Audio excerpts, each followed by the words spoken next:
Friday morning and welcome back to Woodbine Mohawk Park. Weekend number 3 of the baby races from Campbellville, Ontario. A beautiful way to kick off the weekend. First of 2 sets for the rookie performers here this weekend. The fillies take center stage today with an even dozen to go postward. 14 races for the colts and geldings tomorrow. 18-degree temperatures right now. That's going to climb though as the day goes on, as the sun starts to peek out, expecting to be well up into the mid-20s and just get warmer as the weekend goes on. Things are going to heat up on the track again this morning as we get set for weekend number 3 of the Rookie Showcase. Welcoming you back trackside this morning. Greg Blanchard, great to have Jeff Hunt back with me today. Joined me last Saturday when we had the Colts and Geldings performing. So your first look firsthand at the fillies here this morning, and a real intriguing group. And a lot of horses now as we're into weekend number 3 that are coming back for at least a second and in some cases a third qualifying effort. Yes, absolutely. Good morning, Greg. Thanks for having me back again. And as you said, a beautiful morning to be out here. A little bit warmer than last Friday. I don't have my jacket on this week. And yeah, as you said, some of these returners, a few first-time starters for sure, but we'll be looking to see what our scouting report came up with last week and see if anybody can improve us or impress us even more this week. Yeah, we'll take a look now at some of the horses coming back this week that we'll keep a close eye on. I believe we've got 52 in total returning, if I'm not mistaken. And let's see, 52 fillies return to action today in those 12 races. Here are the winners that'll be coming back this morning from a week ago. Lavender Sealster as Century Pharaoh's first crop hits the racetrack and are looking good. Sports Writer filly Sporty Evie was an impressive winner as well. LD's Kimberly, the daughter of Sweet Lou. Bulldog Hanover had his first local winner in the filly Dea. And then a couple of cattle wash fillies, PNG, Shadow, and Jay from the Ian Moore barn were ultra impressive a week ago. Very impressive.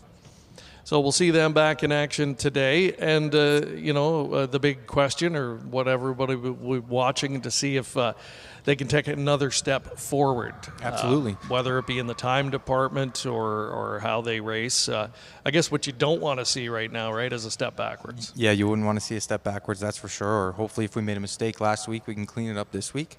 Looking at that board there, it's nice to see that the sires are spread out there. You know, nobody really dominated that winner's board there, did they?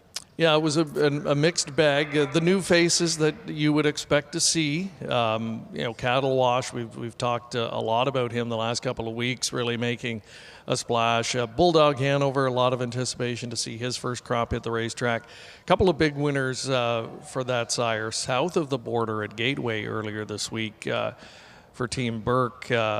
We had Dax Sealster, the $350,000 yearling purchase last fall. He was a winner in his second outing for Team Burke in 54 and 2, I believe. And the filly, she's a bulldog, won for a second consecutive week in 54 and 3, if I'm not mistaken. So, they're starting to make some noise. But then you've got the old veteran sports writer still going strong. Had a winner a week ago and it's still producing youngsters that hit the track and ready to go. They're so professional. Yeah, that's good to see. Like I said, it's nice to see the new faces in there. It's exciting, and that's what we want to go to. But it is nice to see the old guys still stepping up to the plate. We just want to take a moment to thank our many sponsors who help make this production possible. We've got the Hambletonian 100 coming up this year, sponsored by FanDuel. Big anniversary edition of the greatest harness race in North America, the Hambletonian. Hanover Shoe Farms, greatest name in harness racing as well. Big part of the provincial program here as well. Harness Racing Update, providing amazing coverage of our harness racing industry across North America. London Classic Yearling Sale coming up this October 14th and 15th. And there will be several sale graduates in action here this morning, and many siblings to some of those racing this morning that we'll see selling this fall. Preferred Equine Online, one of your top sources for the harness racing marketplace. Of course, Sealster Farms. We'll see a number of Sealster breds competing here today as well. Tara Hill Stud, the aforementioned cattle wash standing there, and Tara Hill's number of horses that'll be selling this fall in London as well. Twin Brook Farms, we'll see some of their offspring going postward here this morning. And I think we've got one more. Yes, Winback Farm, and there they are, right beside each other, right beside the Winback winner's circle here. And there will be a host of Winback breds competing here this morning as well. So again, a big thank you to all of our highly valued sponsors helping make this coverage possible here this morning. A lot of fun covering this action, seeing the newcomers emerge. We've got some new faces going postward, a mix with those and horses that are coming back, as we mentioned. Two new faces in this group as they just make their way to the racetrack now. Aaron Wood, Big Deal, your post 7 starter. This guy purchased for a little over 104,000 Canadian last year at Harrisburg. Post 7 for this guy, Better's Delight, offspring of Zara Bayama, the leader Bayama mare, who already has been a good producer in her career. Aaron Wood Eve has been her top credit so far, winner of almost 300,000, was a top 2-year-old here in Ontario. Aaron Wood Big Rig, another good one. And Ariette Sealster, the other first-timer here, Sunshine Beach filly out of Atlantic Sealster. Atlantic Sealster sibling to many good ones, including $500,000 winner Cat, the $200,000 winner Deb, who just happens to be the dam of the aforementioned Dax Sealster, who qualified at Gateway earlier this week in 54 and 3. And that one will have a brother named Dutton Sealster, a big gym colt selling this fall at the London Classic yearling sale. So lots of pedigree potential there for this one, who is a $30,000 purchase from the London Classic sale and a Sunshine Beach. There's another one of those stallions that over the years is just kind of maybe a little bit under the radar, made a great name for himself. He was a great horse on the racetrack, of course, battled with the one and only Captain Treacherous on the track, and as a stallion's been one of the top producers in Canada for a number of years. Yeah, let's say something like a poor man's sire, where you can get an affordable price and get a pretty nice racehorse out of it, right? And when you're looking, he's produced good youngsters, but where I've noticed Sunshine Beach has settled in over the years is his horses get better with age. Like his top end horses, they turn out to be really good, long-lasting, durable horses that can compete at the top level. Yeah, absolutely. I've never had the fortune of having a Sunshine Beach in my barn, but I've been close enough to them. I tend to find they come out a little more thin, a little more fine bone, so that might explain why they take a little bit more time to develop to get to that point where you can throw them in the box every week. But certainly, if you can get them going, they have speed. They're okay to work with. Going to look at a few of them here just prior to post time. There's your number 6 starter, Mick Mira. This one did qualify a week ago, finishing 6th, but he kind of went her own mile on that day. Home in 27-1, 2:01-3, her individual time. They'll look probably to step that up substantially today. Team McNair, they're going to be busy today. A number of starters. They've got Captain Sassy here, a daughter of Captain Treacherous. She was a good runner-up a week ago, charted in 2 minutes. So many of these haven't been faster than 2 minutes yet in qualifying action. I think you'll see that change today. And we've got the weather conditions to see a bit of speed here this morning too. Yeah, absolutely. And each trainer's a little different. It's hard to say how fast everybody had been before they got here last week. And these miles that we saw last time out could have been substantial drops as they were. And just another week, we'll be looking for another drop. So we've got a field lining up here for qualifier number 1. It was to be a field of 7. Looks like 6 of them moving up. So we'll head up to Mark McKelvey now, the man who will call the action.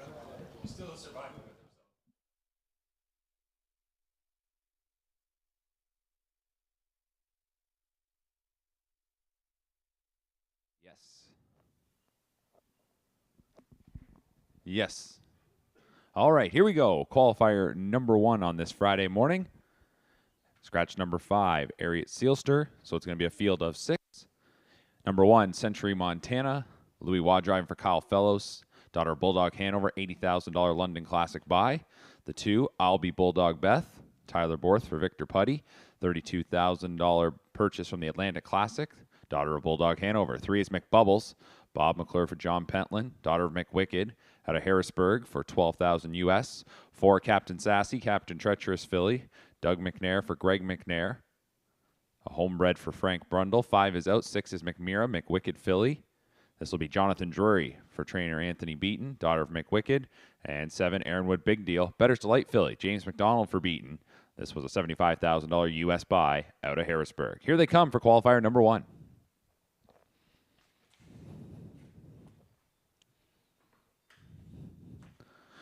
And they're off and pacing. And it's going to be the first call going to number 3, McBubbles, who's out to the early advantage. Captain Sassy slips in behind second. Crossing over, McMira is going to drop in third. Then we go to Century Montana, who's in fourth, followed by Aaronwood Big Deal, and 2 lengths back to I'll Be Bulldog Beth.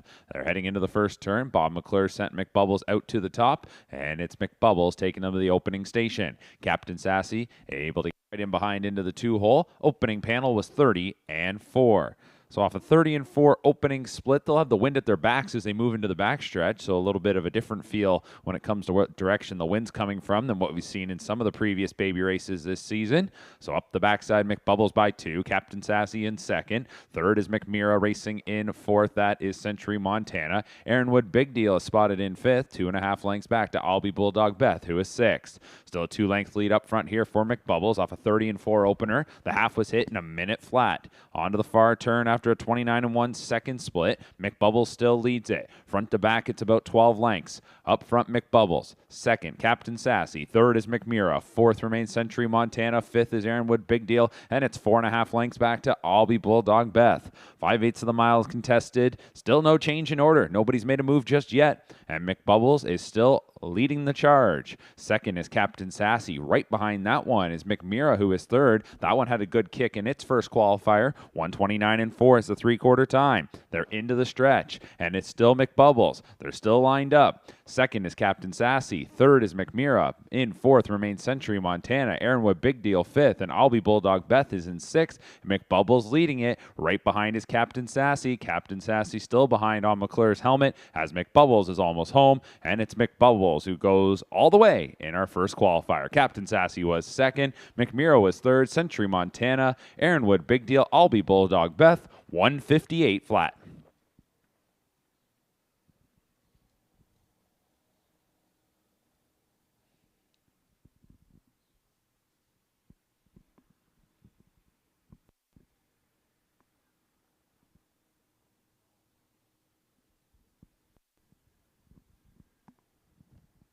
A week ago, a big change in approach today was taken to the back last week, put on the front here today, and delivered a really solid effort in qualifier number 2. There she is under really little to no urging at the end, a 158 mile, 28-1 kicker on the end to get it done. She was individually timed 2 minutes and 3/5 a week ago and finishing 7th. So today, a winner. And on the front end with a different approach in 158. Solid effort for this daughter of McWicked.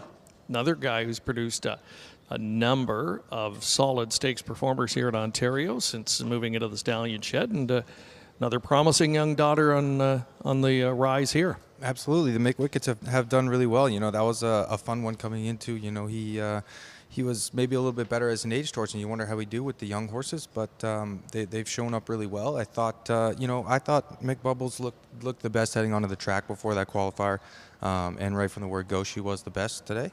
I thought Dougie's horse that finished second there. I thought he had maybe a little more horse. He maybe couldn't get the horse out. He wasn't pacing so well, but a good start to the morning. Everybody, stayed on a helmet the entire way. And we're off to a good start. I'll ask you, getting a good look at the filly coming off the track here, what do you look for in a 2-year-old at this point in terms of size, athleticism, maybe the equipment they're wearing, that type of thing? Yeah, absolutely. I mean, I do like to see size, when I watch them come out here on the track first. It's tough on 2-year-olds to get into the races so quickly. You do like to make sure that they're kind of developed, muscularly, especially behind. From then, I like to look towards the attitude. I want to make sure that the ear's up and they're settled. Make sure that they're not upset about being here. And from then on, just the more simple the rigging, the better. You know, at this age, you'll see probably a lot of blind bridles and ear hoods, which is probably about where you want to be. Hopefully we don't have too many Murphy blinds or head pulls on at this point, you know. But everybody looks to be doing really well so far. There they are coming off the track. Race 1 complete this morning. We have 11 remaining. It's day 1 of weekend number 3 of the Rookie Showcase here on PrimeTime TV. Harness Racing Update covers the sport from all the angles, with news, opinion, features, photography, and the most comprehensive racing, breeding, and sales stories in the game from around the globe. It's all delivered by a deep, diverse, and talented team of writers and photographers. Plus, HRU's popular Twos in Training series on YouTube gives you the first look at the stars of tomorrow. And the best news? It's all free. Subscribe to HRU today for free at harnessracingupdate.com. All sports dynasties share one thing. Home run! Another world championship! They dominate. Hanover Shoe Farms, the most successful breeder of Hambletonian champions, producing an impressive total of 11 winners, has dominated the race. Purchase Hanover yearlings at Harrisburg. Hanover Shoe Farms, a standard bred dynasty. It doesn't get any better than that! Wow!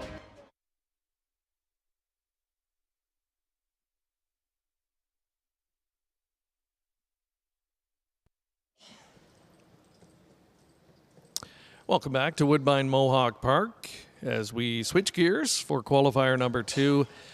Trotters getting ready to go to the post in this upcoming contest, and it is the second of 12 on this Friday morning, start of a busy weekend. We'll have 14 races for the Colts and Geldings tomorrow morning. But again, Trotters coming up here for qualifier number 2, and we've got a couple of them, and 3 in fact, I guess, that will be facing the gate for the first time, and one of several 6-figure yearlings in action this morning. In fact, the highest priced yearling from last fall, Aura of Athena. She's a Chapter 7 filly, $277,000 when converted to Canadian last fall. Daniel Plouffe owns this one with Clancy Farms, and Blake McIntosh, the trainer, also shares in the ownership. One of Blake's already unveiled a number of youngsters. This is going to be one of a few that left that we haven't seen to this point in time. A Chapter 7 filly here. Again, blue chip prospect perhaps in here. The HP farm has a couple of 6-figure yearlings that we're going to see today. HP Fashionista, HP Imagine, both sold for 6 figures plus at the London Classic last fall. Twin Bee Fierce, Aaron Wood, a big deal, who we just saw back in the opener, and then Sister Scarlet and Southwind Manhattan, the others that are those what they call blue chip prospects, I suppose. 7 of them, $100,000 plus, that we're going to see in action all day today. So, yeah, when one goes through the ring for that kind of money, a lot of eyes are on that one to see what we're working with right off the bat here. And this one has certainly lots of pedigree potential to work with. Post number 3. There's a look at the entire group in here. And let's see who else we're going to have a look at in this spot. Mary Jane, next door neighbor to that one. A Muscle Mass in the field, a London Classic purchase, one of 2 in the field. DA Miracle was also purchased out of that sale, owned by Eli Wagler. And Eli's hoping for more good luck. My Retirement Dream has been a great trotter for him in the last couple of years. Yeah, that's true. You asked me earlier on if I had any connections or anything on here, but just a small connection on Eli's horse here, the Miracle Maker, out of the mare DeMiracle, but my father trained DeMiracle for Glengate Farms there, so a little connection there. I believe we had one of her foals as well. Well, there you go. Those are the connections that you get over the course of a long period of time, and anything that comes from Glengate Farms, of course, they've got solid pedigree behind them, and this guy might turn out to be a relatively bargain basement purchase. $24,000 was the price on that one. Acrobatic scheduled to go here from post 8. Green Manalishi filly from the Cadaver mare Circus Girl. This is a homebred and a first full from that one, who's a sister to an almost $800,000 winner called Spanzano, whose was a good one. So an intriguing group. First look at trotters this morning, back up to Mark McKelvey, who's got the call.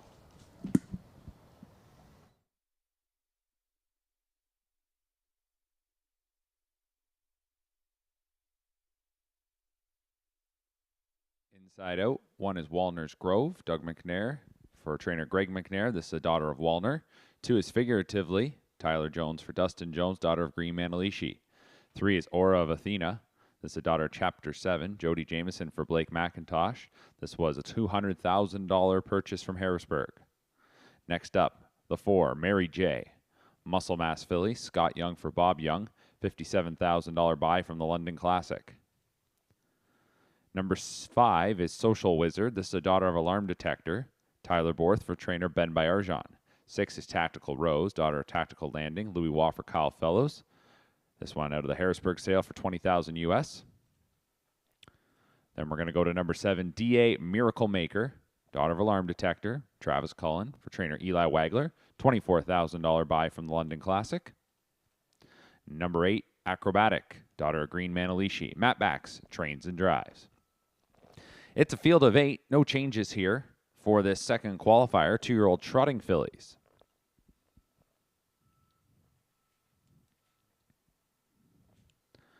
Starting gate swings into the stretch, and here they come.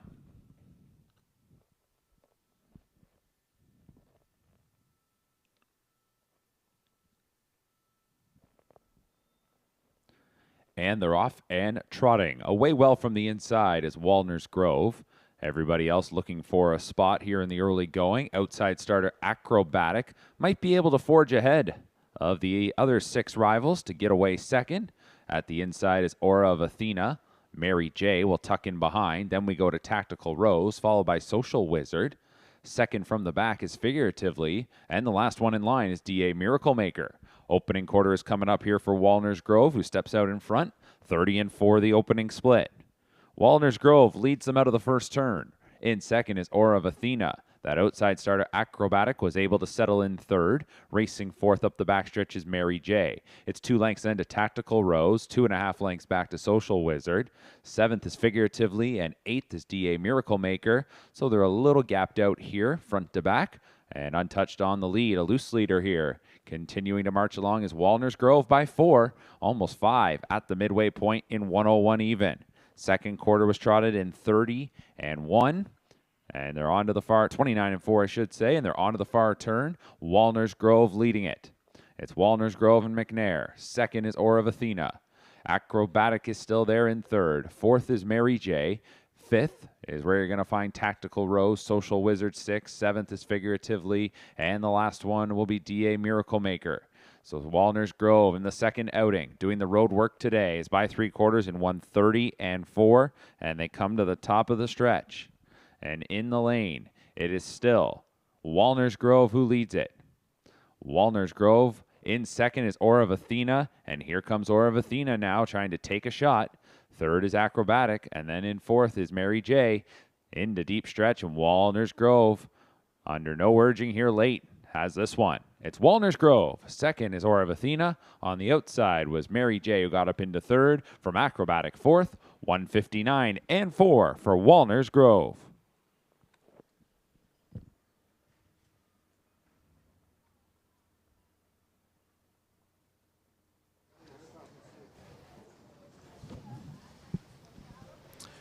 Walner's Grove out for qualifier number 2. Pretty workmanlike effort, I thought, from this one. And all the way on the front end, this daughter of Walner cruising in 59-4 with 58-4 back half speed and a 29-second last quarter here. An unstressed final quarter, I would say. Good look at that one on the slow-mo here. And handled really nicely from post 1, Jeff, which would, people that watch Mohawk a lot would realize, especially for a trotter and a young, inexperienced trotter, isn't always the ideal spot to start from. No, definitely not. That was an outstanding effort. I thought you looked fantastic the whole way, and as you said, we get a complete 1-second drop from our last effort. And yeah, it's tough to get a trotter going from there. especially when they're young. But at least we weren't racing anybody out of there. We weren't, Dougie probably wasn't stressing her to get out of there. She was, probably willing and capable of getting out of there in 31 from the rail. But we kept it all the way around. Last quarter in 29 looks pretty good. Yeah, two of the top stallions in the sport represented here with the 1-2 finishers. Wallner, of course, who was going to be the Hambletonian, the overwhelming Hambletonian favorite in his year before injury. Cut his career short, but he has been an exciting stallion, to say the least. And, of course, Chapter 7 as well. So the former Linda Toscano trainees are making their mark in the stallion. She had Chapter 7, of course, top overall trotting stallion in the sport the last season. Or of Athena, a good runner-up effort from that one. You get the sense that there's a little bit of work to do with that one just on the gating side, but I think when she gets it fully together, you're going to see something exciting for her. Yeah, absolutely. If I told you that I thought she was trotting perfectly smooth, I'd be lying. So hopefully there's a little more excitement to get out of her for the rest of the summer. And it's kind of hard to say how this trotting division is going to go. We had a couple standouts there, and I didn't think any of the horses that finished runner-up were trotting poorly or anything. We just didn't have enough speed to catch anybody there. I thought everybody looked good, but maybe a couple standouts right now. That's what's nice about these races. They can let the horse do what's comfortable for them at this stage, and they'll progress a lot in the coming weeks. So, yeah, it'll be interesting to see where Walner's Grove goes from here. Now 2 qualifiers in for trainer Greg McNair, son Doug, who does the driving on this one.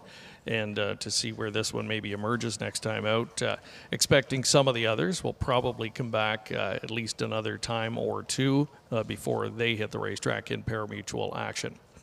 So we'll take another quick break. When we come back, more Pacers on this Friday morning from Woodbine Mohawk Park. Winback Farm of Ontario is home to outstanding sires, including a 3-time millionaire pacer tattoo artist who is new in 2025. The last great son of the legendary Sub Beach Somewhere and multiple stakes champion Beachglass, Meadowlands Pace and Ontario Sire Stakes champion Lawless Shadow, and the richest pacing stallion in all of harness racing history, the great Hall of Famer Mick Wicked. Also standing at Winback Farm, Archangel, Better Than Cheddar, Betting Line, My MVP, and Trixton. For more information, visit winbackfarm.com. Preferred Equine Online has proven time and time again to be the industry's online provider, selling the highest priced horses in all categories online, including racehorses, broodmares, yearlings, weanlings, and stallion shares. Full service, trusted and transparent. Contact Preferred for your online sales needs at www.preferredequineonline.com or call 914-773-7777.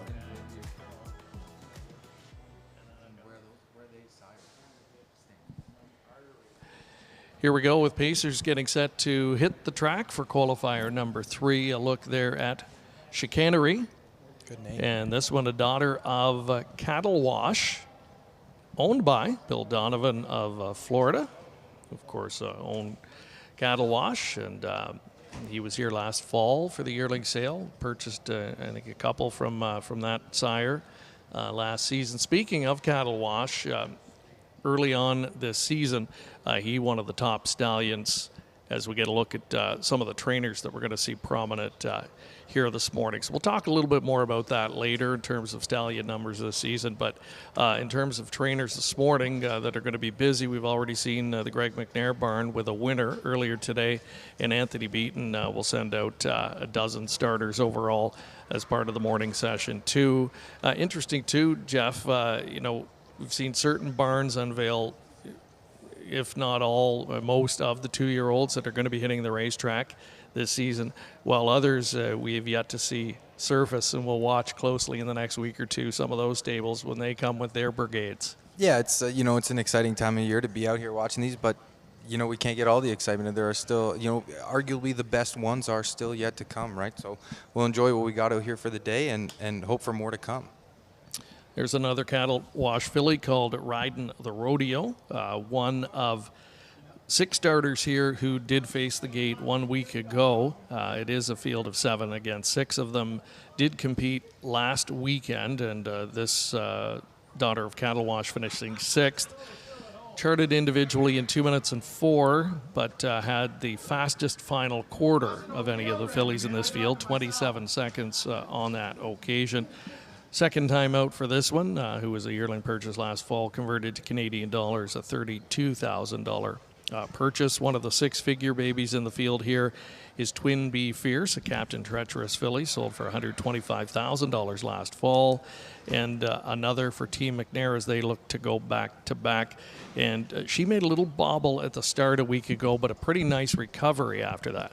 Yeah, I noted this line here. Again, I didn't maybe get to watch the fillies last week as much as you, but after you make a bobble, you only get beat 4 1/4, and you're home in 27 and change. Like you said, hopefully we can clean that line up when we come back the second week, and I'm not really sure what to expect, but I'd be expecting better this week.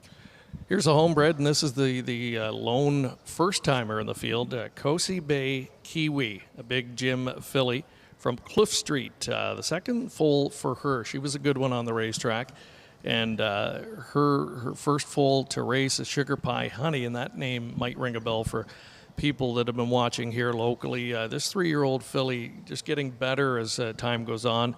Comes off of back-to-back wins at the grassroots level, including a 151-3 lifetime best clocking in her latest. So this is the sibling to that one. Sugar Pie Honey's by Bettor's Delight. This one sired by Big Jim.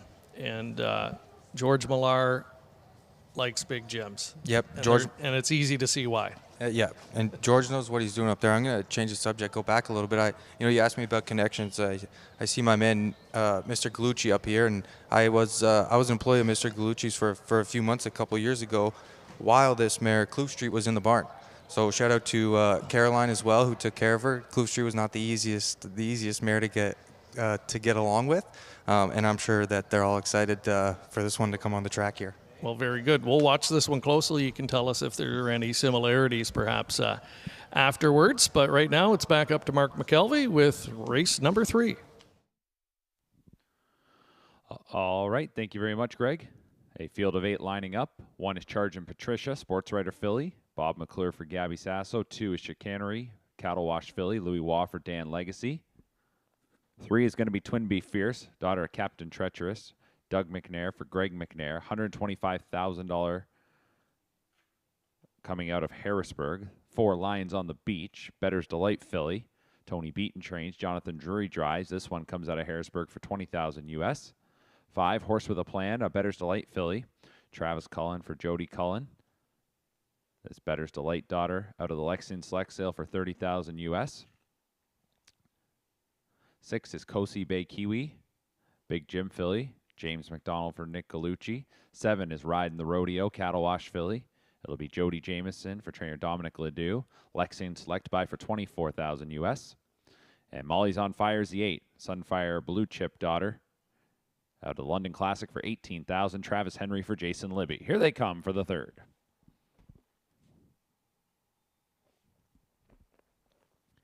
And they're off and pacing. Riding the Rodeo, able to kick out strong. Also down the center of the track goes Horse with a Plan, and away from the rail is Chargin' Patricia. Getting away 4th will be Lions on the Beach, settling 5th Chicanery, going back to Twin Bee Fierce ahead of Kosi Bay Kiwi, and the last one is Molly's on Fire. They set up shop as they drive into the first turn, and Jameson sent out Riding the Rodeo to the opening panel. 2nd is Horse with a Plan, opening quarter up on the board in 29-3. So it's Riding the Rodeo, a leader by a little more than a length and a half, while Horse with a Plan is in 2nd. Chargin' Patricia just sits in behind their 3rd. 4th is Lions on the Beach. Mid-pack Chicanery is 5th in the 2nd outing. Then it's going to Twin Bee Fierce, who is followed by Kosi Bay Kiwi. And at the back is Molly's on Fire. Nobody moving through the 2nd quarter here as they follow in single file up to the midway point for Riding the Rodeo. A daughter of Cattle Wash sat back in the first qualifier today, put on the point. 59-2 was the half-mile time. 2nd quarter in 29-4, and it continues to be Riding the Rodeo. Getting a nice trip is Horse with a Plan, who's tracking nicely there. Then it's a few lengths to Chargin' Patricia in 3rd. Lions on the Beach is 4th. Chicanery is 5th. 2.5 lengths then back to Twin Bee Fierce 6. 7th is Kosi Bay Kiwi. And the last one continues to be Molly's on Fire. To 3/4, Riding the Rodeo, doing it this week. Riding the Rodeo by 3/4. Plugs get pulled, 128 and 3. That was 29 and 1 in the third split. And they're into the stretch. Riding the Rodeo, the daughter of Cattle Wash, trying to go all the way. Second is Horse with a Plan. Then we're back to Charge and Patricia, who is third, trying to angle out as Lions on the Beach. On the outside is Chicanery, but up front, Riding the Rodeo still holds the lead. Horse with a Plan is in behind. Riding the Rodeo. Horse with a Plan up on the helmet, and it's going to be Riding the Rodeo. Horse with a Plan stays right there second, closing up with Chicanery third. Between horses fourth, that was Lions on the Beach, 156 and 4 for Riding the Rodeo.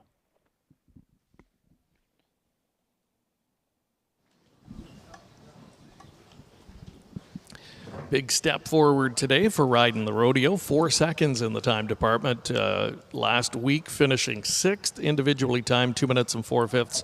56 and 4 winner today, right on the front end. Change in tactics today. Big strapping daughter of Cattle Wash, the mare. Take a little ride with me, a Jeremy's Jet mare.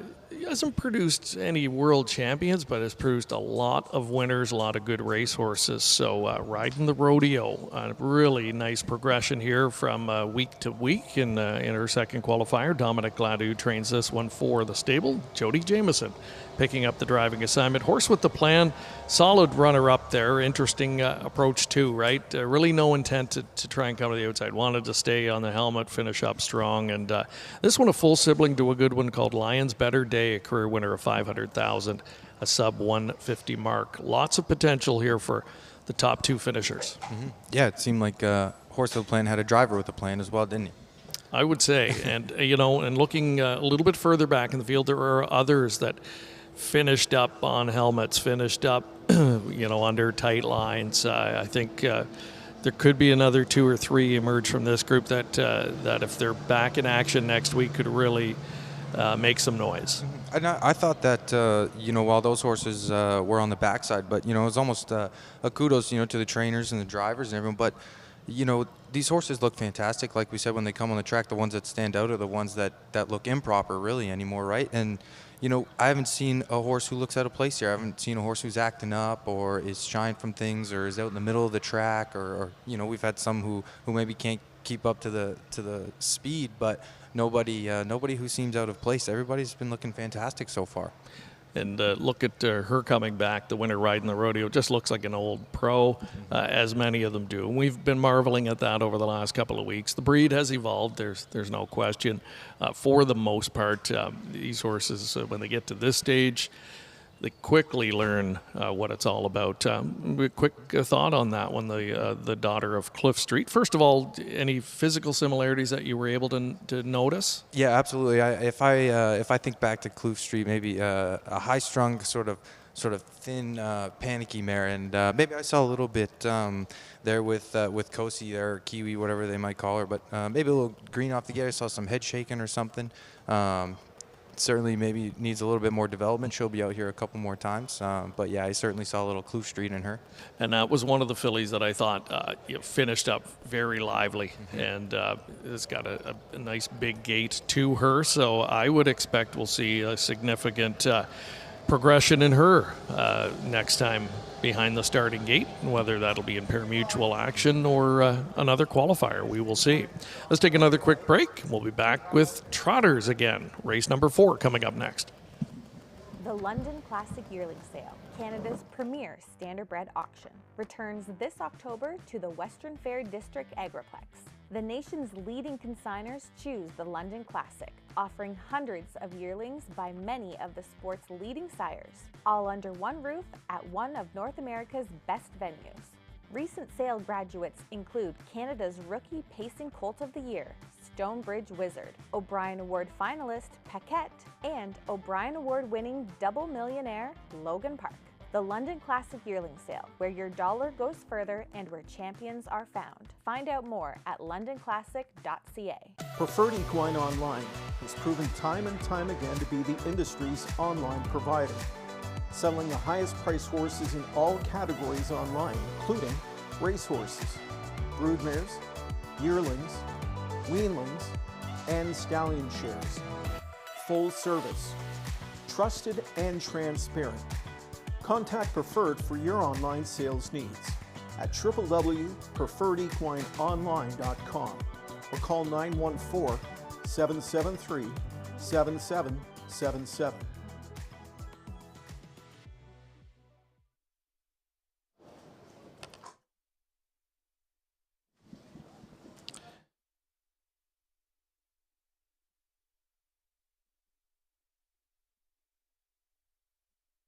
Postword to here this morning.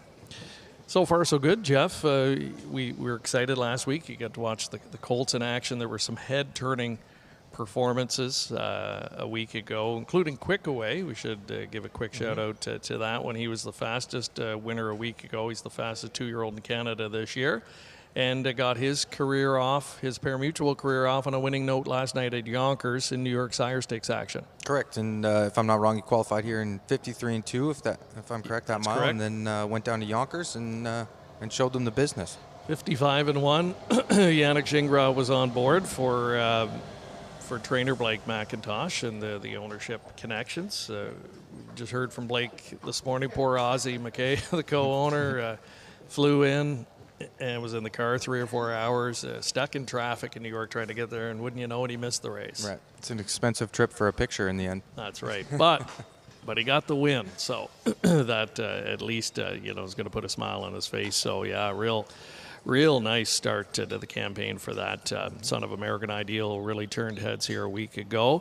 We're going to get a look at trotters going to the post here next, and an intriguing group as well. There's Evangelista, Green Manalishi filly, and this one just a $31,000 yearling purchase in London last fall.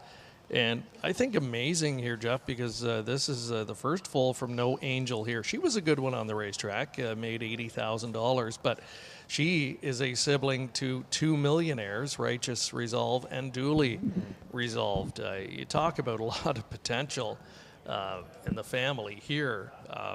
I think Evangelista has it in spades. Yeah. As you said, you're a little bit closer to the sales than I am. I don't remember this one going through, and it's hard to say why one would get through at that price with such a good family. But hopefully, you can come out here and show us that breeding does play a part in getting yourself to the races.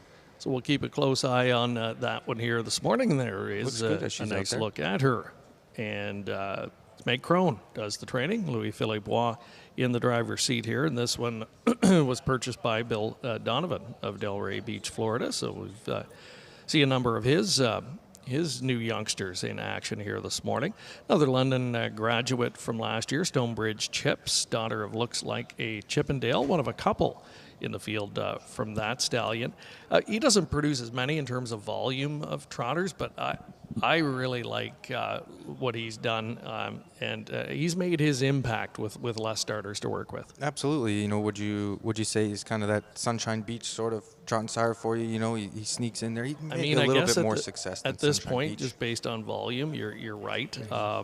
But he's sort of proven that he can click like a lot of Ontario stallions. I guess it just speaks to the overall depth of the stallion ranks in the province, and now you're throwing in new faces. Beach Glass is going to be on the scene. Tattoo artist now, Cattle Wash Bulldog, relatively new additions. Green Manalishi, we've seen what he's done. King of the North on the trotting side, and on and on. So, I would say a breeding program that can stack up pretty much with anyone, anywhere in the world at this stage.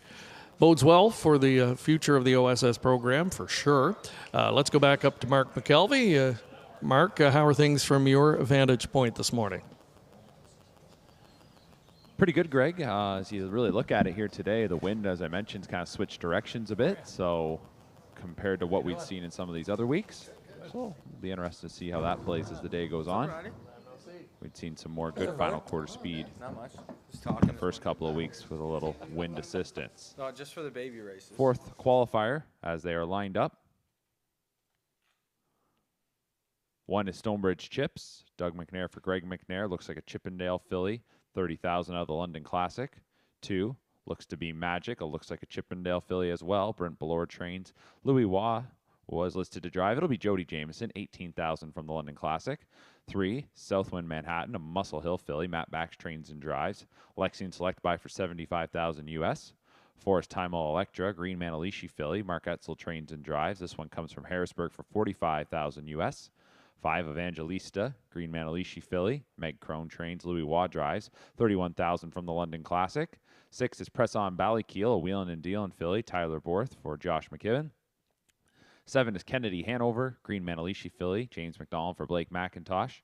This one comes out of Harrisburg for 53,000 US. And 8 is Spanish Bay, Green Manalishi, Bob McClure for trainer Joe McIsaac. Here they come.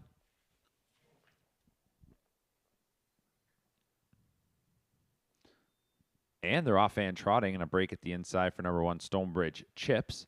The others are coming on out of there with outside starter Kennedy Hanover, looking to press on up to the top. Press On Ballykeel is getting away in second. On the outside is Spanish Bay.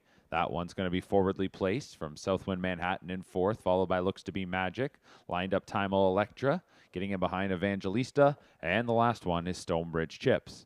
Up to the opening quarter, and it will be Kennedy Hanover there in a time of 32 and 3.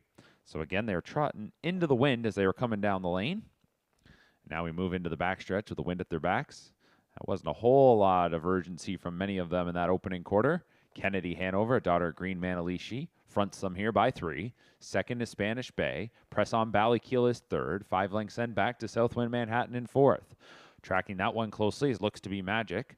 Then we go to Time O Electra, who is going to be followed by Evangelista, and the last one was Southwind Chips, 102 and 3. So that was 30 seconds in the second quarter after a 32 and 3 opener. And the leader here, Kennedy Hanover, is on top by 5. Spanish Bay is in second. 3rd remains Press On Ballykeel. 4th is Southwind Manhattan. 2 lengths then to Looks to Be Magic in 5th. And then we'll go back to Time O Electra. Evangelista, Southwind Chips is the trailer. Coming up the 3 quarters now. Kennedy Hanover by 5. And Kennedy Hanover is there in a time of 1:32 and 3. So a minute even through the middle half. And Kennedy Hanover is into the stretch. This daughter of Green Manalishi on her best behavior this morning. And now we'll have to contend with Southwind Manhattan, who gets unleashed in the final quarter. Spanish Bay went off stride. Into 3rd is Press On Ballykeel. Kennedy Hanover, the lead is shrinking. Southwind Manhattan in pursuit, coming on by. Southwind Manhattan with a good-looking debut. This daughter of Muscle Hill wins it by a little more than a length. Kennedy Hanover was 2nd. Press On Ballykeel was 3rd. 4th was Looks to Be Magic. Final time, 2:03 flat.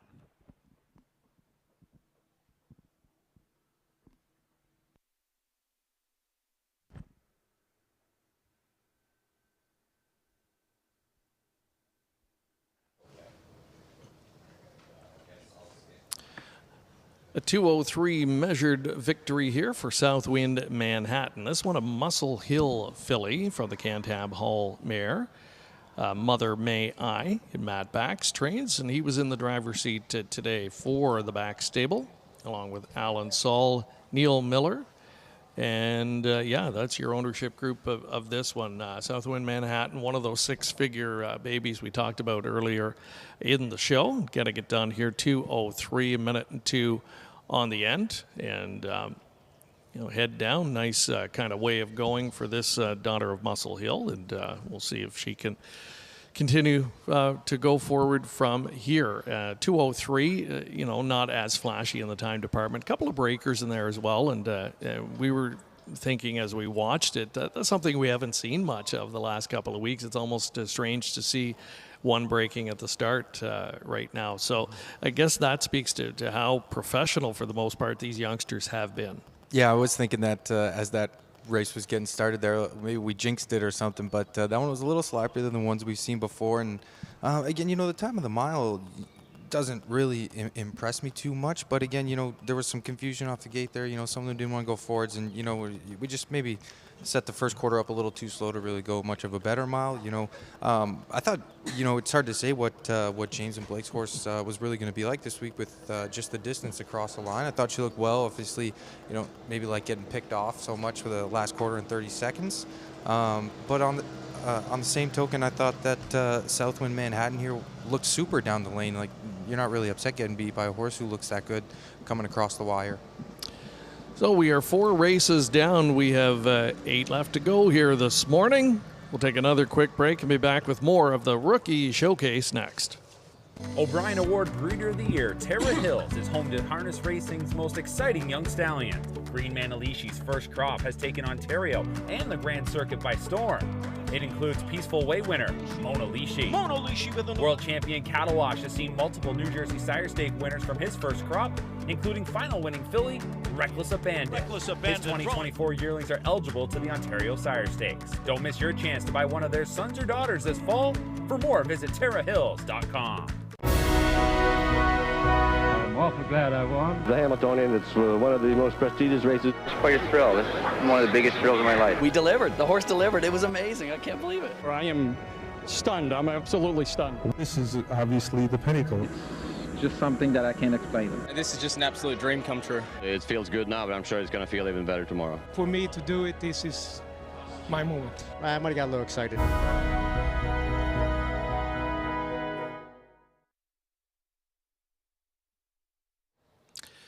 Yes, America's Trotting Classic, first Saturday in May, and a special one this year, the 100th anniversary of that.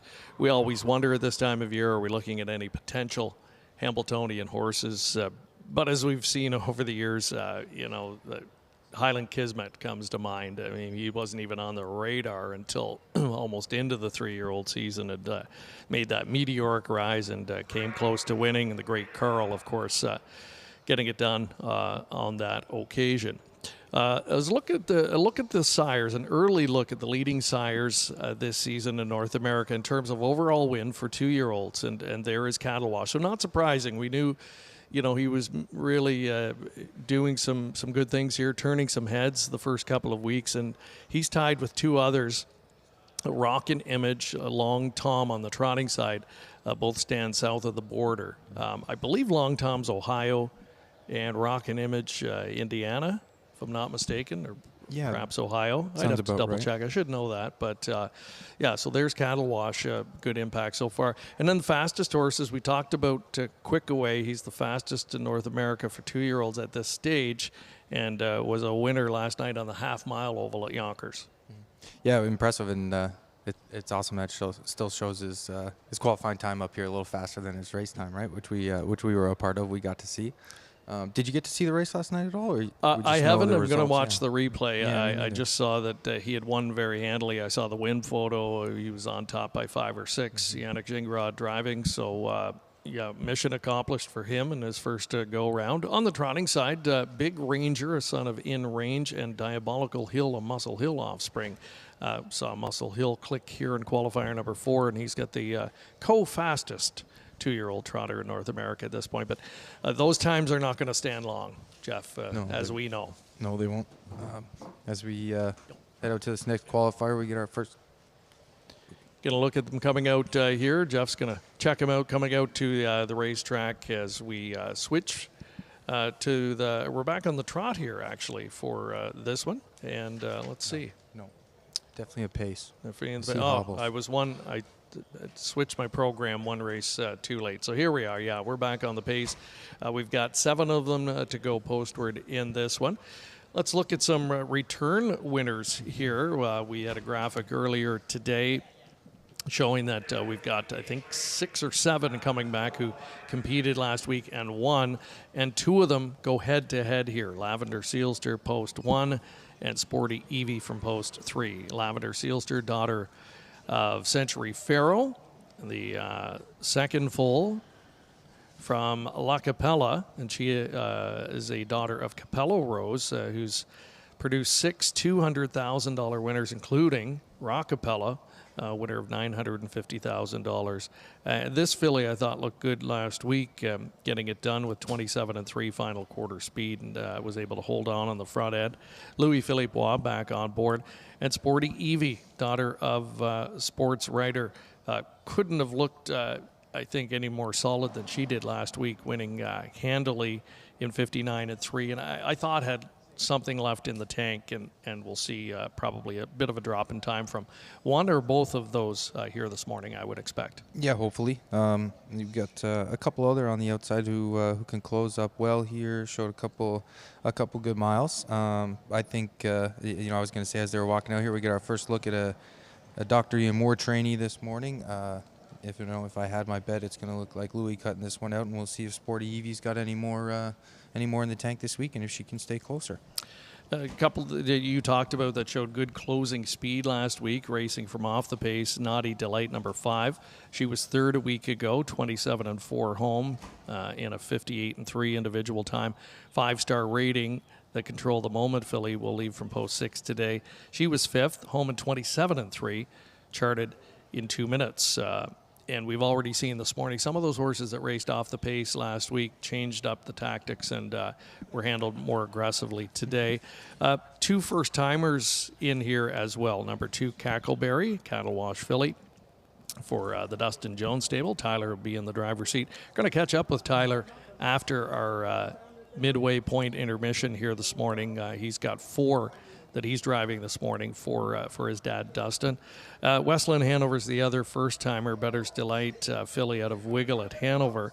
The second living foal for her, and the first was Wingding Hanover, and that was a good one, $140,000 made and a race record of 150-3. So Westland Hanover debuting here for trainer Meg Crone.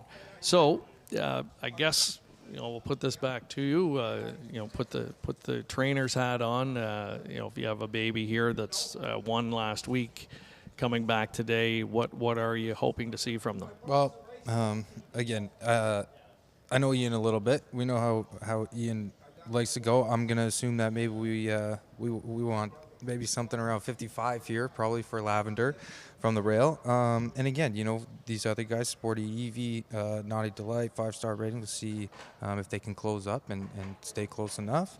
And some of the new ones coming out from good barns, we'll just see what they can offer today. Field of 7, Mark, looks like no scratches here. A good-looking tilt for qualifier number 5. Yep, we're good to go here. No scratches, as you mentioned. Just one driver change as Billy Davis sits behind the 7, Westland Hanover. Inside out, number 1 is going to be Lavender Sealster. Doc Moore trains, Louis Waugh drives, Century Pharaoh filly. Comes out of the London Classic for $30,000. 2 is Cackleberry, Cattle Wash filly, Tyler Jones for Dustin Jones. 3, Sporty Evie, Sports Writer filly, Doug McNair for Greg McNair. 4, Jalapeno Cheddar, Better Than Cheddar filly. Anthony Beaton trains, Jonathan Drury drives. 5 is Naughty Delight, Better's Delight filly, also trained by Beaton. This one driven by James McDonald. Comes out of the Lexington Select sale for $40,000 US. 6 is 5-star rating, Control the Moment filly. Paul Davies trains and drives, $29,000 London Classic purchase. And number 7 is Westland Hanover. It'll be Billy Davis driving for Meg Crone, a Better's Delight filly, purchased from Harrisburg for $30,000 US. It's a field of 7 in the hands of the starter. Qualifier number 5.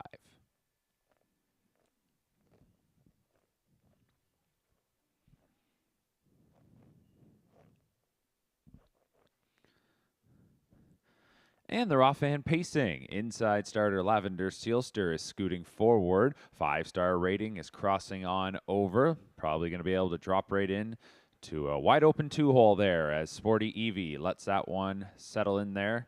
She's racing in 3rd. Naughty Delight lined up in 4th. Jalapeno Cheddar is 5th. Cackleberry 6th. And 7th is Westland Hanover. That's how they got set up. And it's the number 1, Lavender Sealster, who sits first at an opening quarter of 29 seconds flat.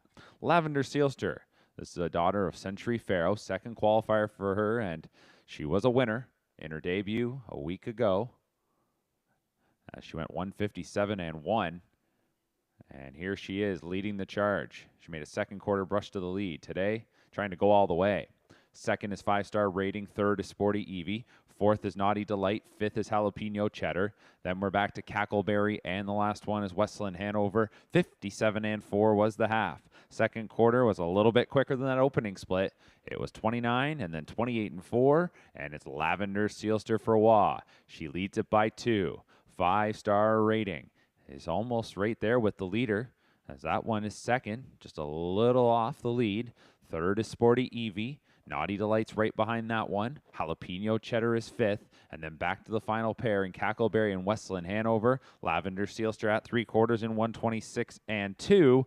And at the top of the stretch, we'll see if Lavender Sealster can make it back-to-back qualifying scores. 5-star rating in second. Trying to press was called upon. Then we're going back to Sporty Evie. Off stride went Naughty Delight. Gone wide there around that one. Jalapeno Cheddar just prior to the break. But up front, Lavender Sealster holding the lead. It's about 3.5 coming to the wire. Lavender Sealster wins again. Good effort from 5-star rating. That one finishes in second. Then third through the line was Sporty Evie, and fourth was Jalapeno Cheddar. 154 and 3 for Lavender Sealster.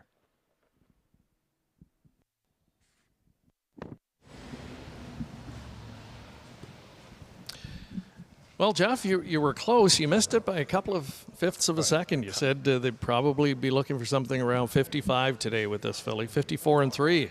I'll take that.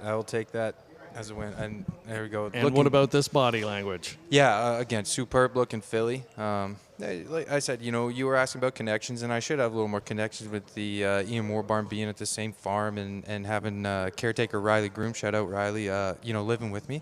But he takes care of this horse, and so, I got to ask him there. He said, trained down like a monster. Actually, got pneumonia pretty bad in the winter and had some health concerns, maybe some issues with making some breaks early, but seems like they've ironed that out, and she is ready to go.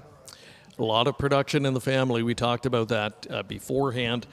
And Century Pharaoh, a lot of familiarity here for trainer Ian Moore, of course, campaigned this guy.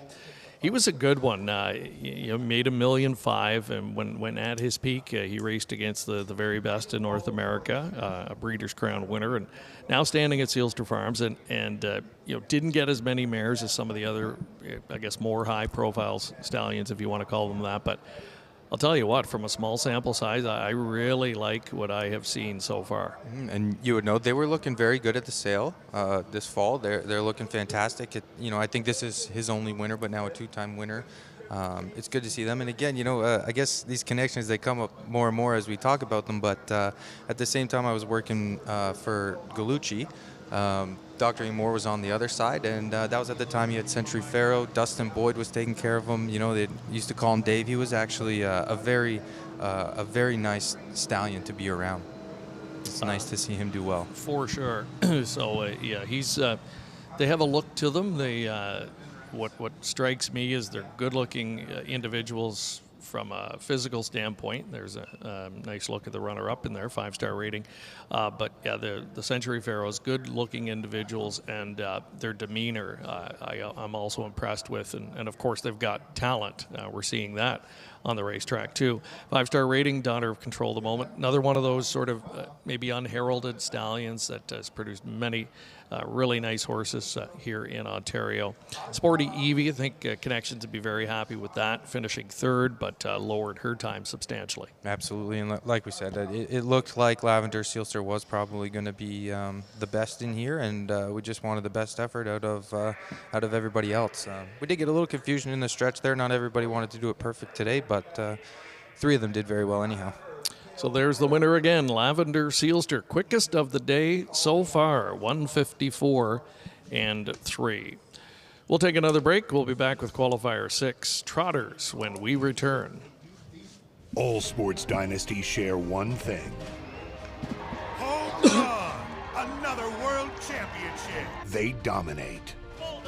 Hanover Shoe Farms, the most successful breeder of Hambletonian champions, producing an impressive total of 11 winners, has dominated the race. Purchase Hanover yearlings at Harrisburg. Hanover Shoe Farms, a standard bred dynasty. It doesn't get any better than that! Wow! Winback Farm of Ontario is home to outstanding sires, including a 3-time millionaire pacer tattoo artist who is new in 2025, the last great son of the legendary Some Beach Somewhere and multiple stakes champion Beachglass, Meadowlands Pace and Ontario Sire Stakes champion Lawless Shadow, and the richest pacing stallion in all of harness racing history, the great Hall of Famer Mick Wicked. Also standing at Winback Farm, Archangel, Better Than Cheddar, Betting Line by MVP and Trixton. For more information, visit winbackfarm.com.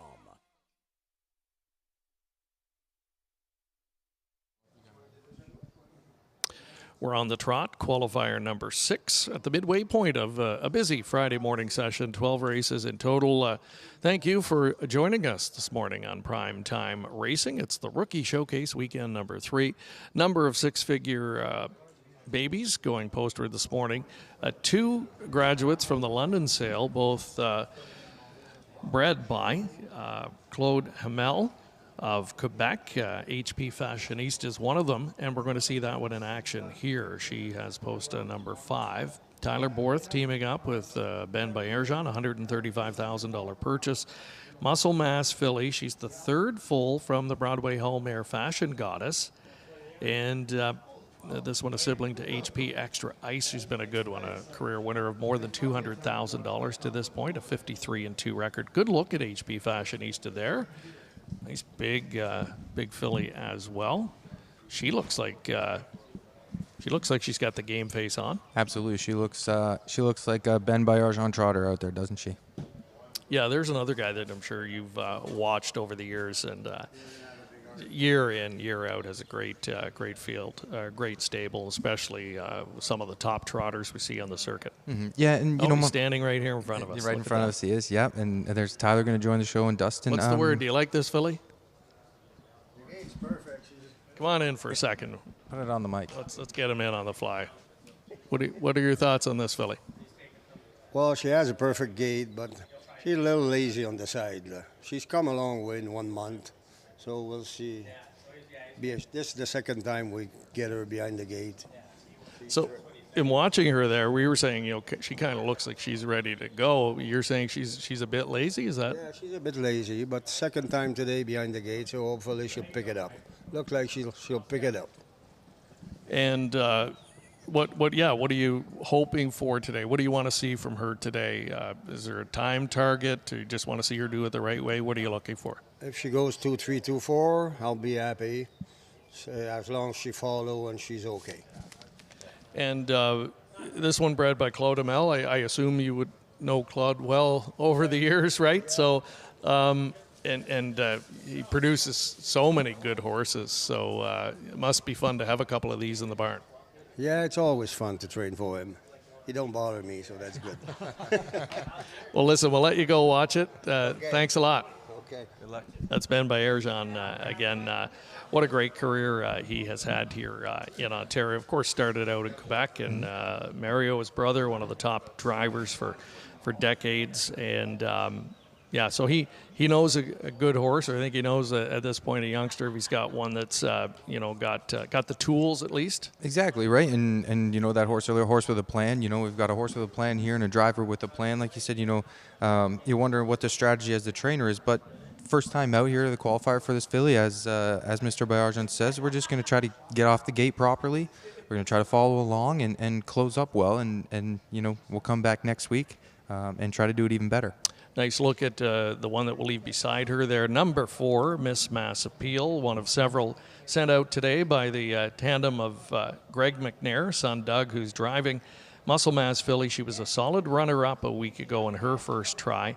Home in 28-3 on that occasion. We'll see what she has in store for us today. On the trot again and back upstairs to Mark McKelvey with the play-by-play. All right, Greg, thanks so much. A field of now 7 as we're going to scratch number 3, Feel Like a Woman. Number 1 is Very Sassy. She's a daughter of Muscle Mass. Matt Bax trains and drives. 2 is Meme Queen, Propulsion filly. Kyle Fellows the trainer. Louis Waugh to steer. $10,000 graduate of the Harrisburg sale. 3 is out. 4 is Miss Mass Appeal. She's a daughter of Muscle Mass. Doug McNair for Greg McNair. 5, HP Fashionista. Also a daughter of Muscle Mass. Ben Bayerjan trains. Tyler Borth with the driving assignment. This was a $135,000 purchase from the London Classic. 6 is Slim Daisy. Another Muscle Mass. This one's trained by Kyle Bossens. It'll be Trevor Henry in the bike. $16,000 buy from London. 7, Bingo Night. Green Manalishi filly. Tyler Jones for Dustin Jones. And rounding things out will be number 8, A Splash of Green. She's a daughter of Green Manalishi, trained by Blake McIntosh. James McDonald sits behind. $55,000 purchase from the London Classic. So we're down to a field of 7 for today's 6th qualifier. As we come to the midway point, a reminder, there will be a break following this 6th qualifier. 2-year-old trotting fillies set to go. Here they come.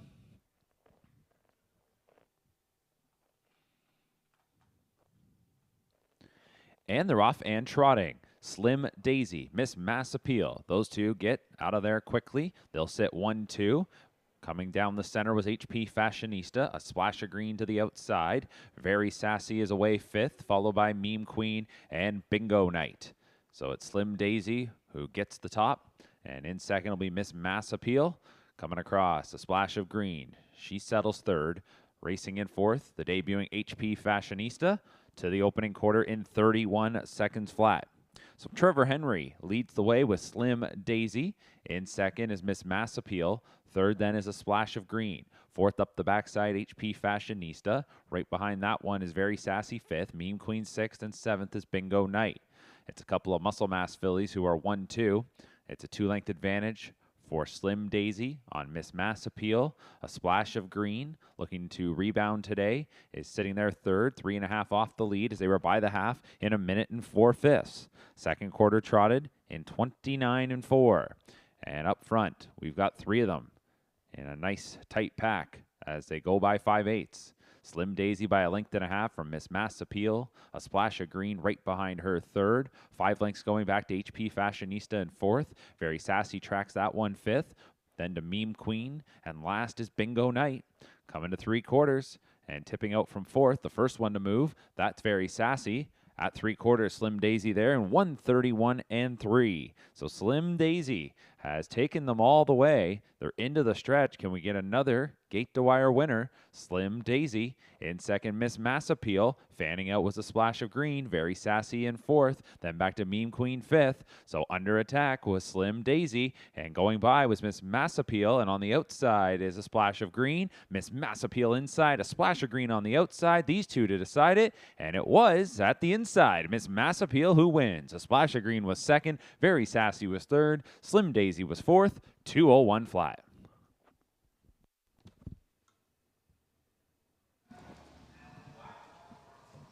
Miss Mass Appeal, second a week ago, does one better. This time around, a winner emerging victorious from a pocket trip in 2:01, 29-2 home.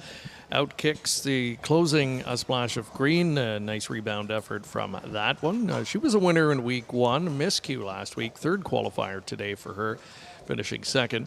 There's tempo setter Slim Daisy. Change of tactics for that one today. Lowered her time a bit as well. And Very Sassy, another muscle mass filly. A solid 3rd, I thought, in there. And I think they would be very encouraged with her first trip behind the gate. Yeah, absolutely. I think that was a pretty good qualifier all the way around. You know, a lot of times in these qualifiers, you end up with the horse that ends up winning on the front, or the best horse on the front. Not often do you see, you know, horses coming, out of the 2-hole and following 3rd along and end up winning that race. But that's very encouraging to see some young trotters go on by like that. Good day for the McNair camp so far. They've had 2 wins, both coming on the trot. Earlier today, they clicked with the Walner filly, Walner's Grove, and here this time out, it is Miss Mass Appeal. Again, qualifier number 2 for her and winning it, and showing, I think, good versatility in there, and it's a good sign that Doug McNair is able to give her that kind of trip scenario today. Looks like she's really perfectly primed for the first pari-mutuel race, whenever that's going to be. Absolutely, and like you said, that was a great trip, and you know, for a minute there, it looked like James, to me anyways, was going to go on by and win that one, and I don't know, I thought Miss Mass Appeal kind of sort of dug in there, which is nice to see for a horse so early on in their career, you know. Yeah, for sure. You're just looking for those small signs at this point. The time, I'm not going to say irrelevant, but you don't put too much weight into that.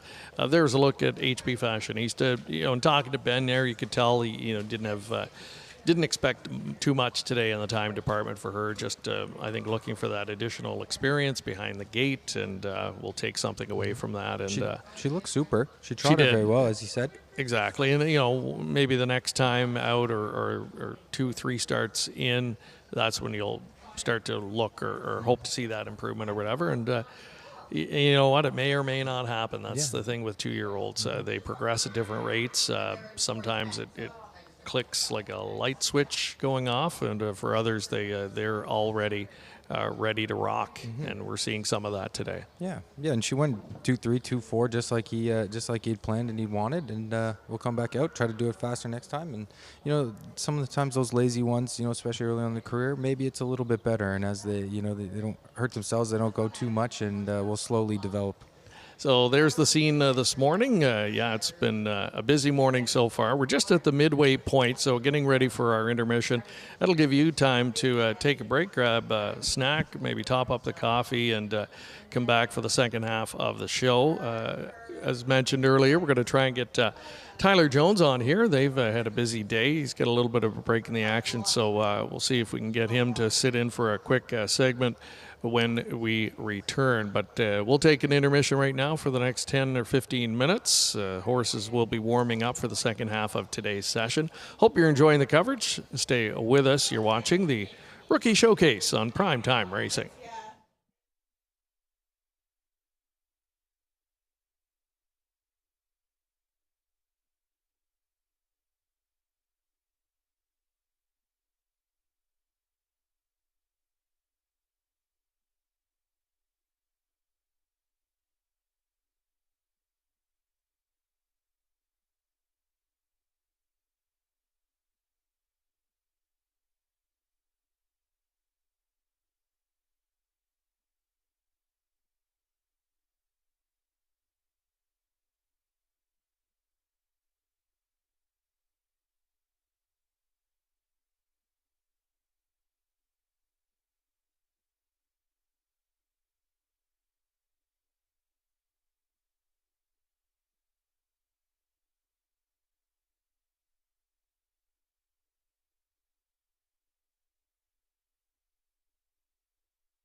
Welcome back. It is day one of weekend number 3 of the Rookie Showcase here at Woodbine Mohawk Park. Want to quickly remind you, we've got a busy one here tomorrow.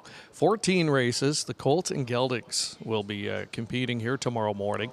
And we invite you to join us for the complimentary owners breakfast. It'll be part of the festivities here as well at the new railside deck, and that's going to start at 9:30. Pancake breakfast. Lots of goodies there on tap tomorrow morning. So that's part of the Rookie Showcase. It's the complimentary owners breakfast, and hope to see a nice crowd out here tomorrow morning as it's expected to really warm up this weekend. And things could warm up on track as well. It's been a fun morning so far as we welcome you back trackside. Greg Blanchard, joined now by Tyler Jones, in for a little segment. Well, he's got a break in his action today. 4 drives in total for you, Tyler. 3 for your father, Dustin. In the first half, you'll be driving a first-time trotter for Duncan Brewer later in the card. But I want to just chat a little bit about your dad's operation. And I know he winters these days in Florida. So tell us a bit about that and when he ventures back north here with his youngsters. Been training in Florida for the last 7 winters, I believe. Just that one on the left. Just a technical issue. There we go. Got it? There we go. There we go. So my dad's been training his babies and his young horses in Florida for about this 7 winters now. So he always goes down November 1st. He'll take his horses, his 2-year-olds and 3-year-olds, and turn them over and train them down, break them there. And so after the sales, Harrisburg, Lexington, he'll filter the last ones in. And then they winter there until May 1st. And then May 1st, we always come back to Ontario and race primarily in the Sire Stake program here. And you stay up here during the winter time. You do a lot of driving as well here. You're picking up steam on this circuit. And then you must be excited, and you must, I'm sure, be in regular contact and get updates on the youngsters before they arrive back here. Yes, so winter I think is long for everybody, especially in Canada. And when I'm able to talk to my dad every day and he tells me how good his horses are training, it just shows you the light at the end of the tunnel for winter time. And now the weather's coming our way and turning around, and it's an exciting time of year. Your dad's been at it a long time. He's got such an impressive resume as well. What would you say are some of the guiding principles that he has used over the years to garner that kind of success? I think the biggest thing is just patience. You sort of just kind of have to let the horse do it on their own and try not to push them past their limits. When you do that, you sort of kind of run into some issues, and you can, that's when you push them too far, you can get some injuries, and then you're out of the game. So you want to try to just let them do it their own and let them learn on their own. And there's a lot of experiences that they need to go through and a lot of plateaus they need to reach. And every step, you just got to be happy with what they're able to do themselves. And his record, we talk about how impressive it is. He's the guy that developed a Fashion Frenzy, who now is a household name here in Canada. I remember a great trotter, You Had a Dream, who was one of the favorites in his Hamiltonian year. Tough trip, I know, in the final of that. But what about you as a youngster growing up, and when you caught the bug, who were the favorites that you remember? Well, my favorite horse has to be You Will Be Queen. She was my first gold winner here at Mohawk in my first year that I came from Quebec and moved to Ontario to race full time. She capped off my first season with a OSS win here at Mohawk, and that was, it's pretty hard to beat that. I've had some luck and won a couple golds in the recent years, but the first one is definitely the most special one, and now she has her first foal that's going to qualify in a few weeks, so I'm very excited to see him. All right, and we're going to talk a little bit about the ones that you brought here today, some of the other ones that we'll be keeping an eye out as well. So we're going to get you to hang around if you don't mind for this qualifier number 7, as we will kick off the back half of the card. We're going to be on the pace here. You know, you're out there in the mornings. You help Luke Blais as well, do some work with him, your dad, of course, and then driving for many of these stables here at night. And so you know them well. I'm sure you know a lot of these horses, and you've probably been watching these horses the last few weeks too with as much interest as anybody.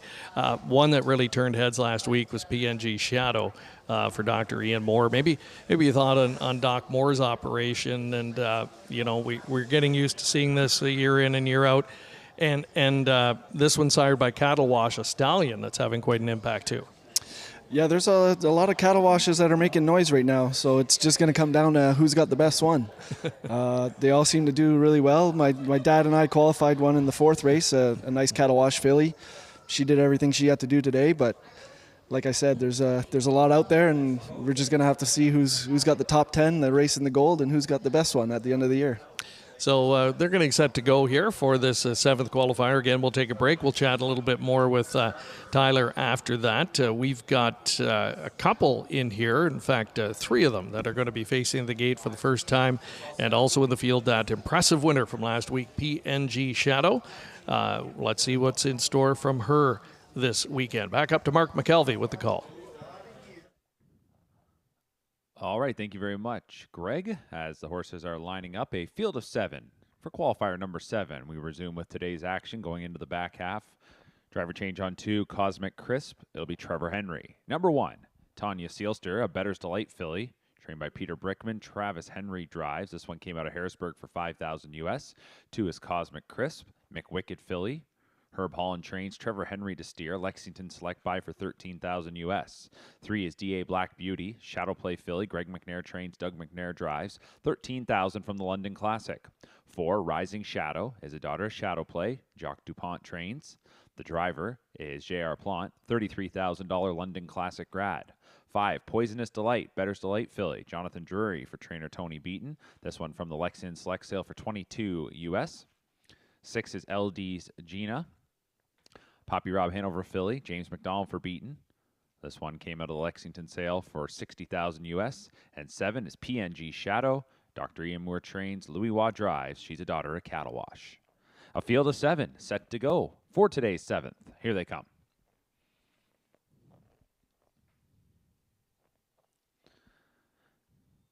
And they're off and pacing.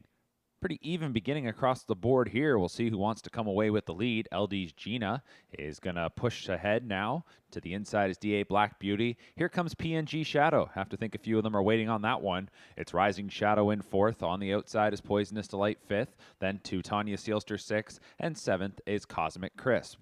Into the first turn, and it's LD's Gina to lead it.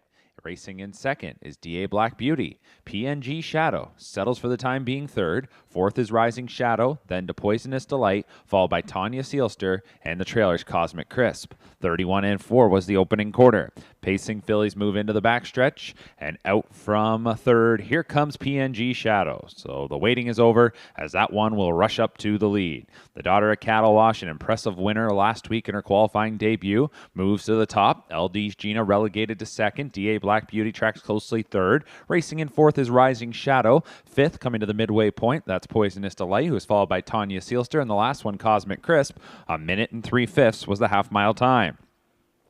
It's PNG Shadow leading the way for Louis Waugh.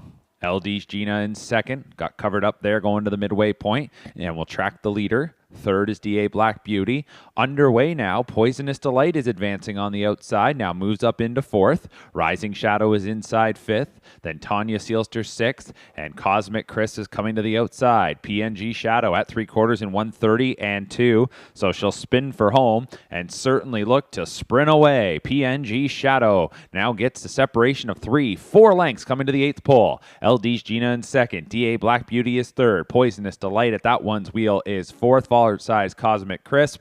And check out PNG Shadow. Another eye-catching performance here today. PNG Shadow will win it by 8. Finishing in 2nd was LD's Gina. 3rd was going to be DA Black Beauty. Then it was Poisonous Delight 4th. Cosmic Crisp 5th. 157 and 1. 26 and 4 home for PNG Shadow.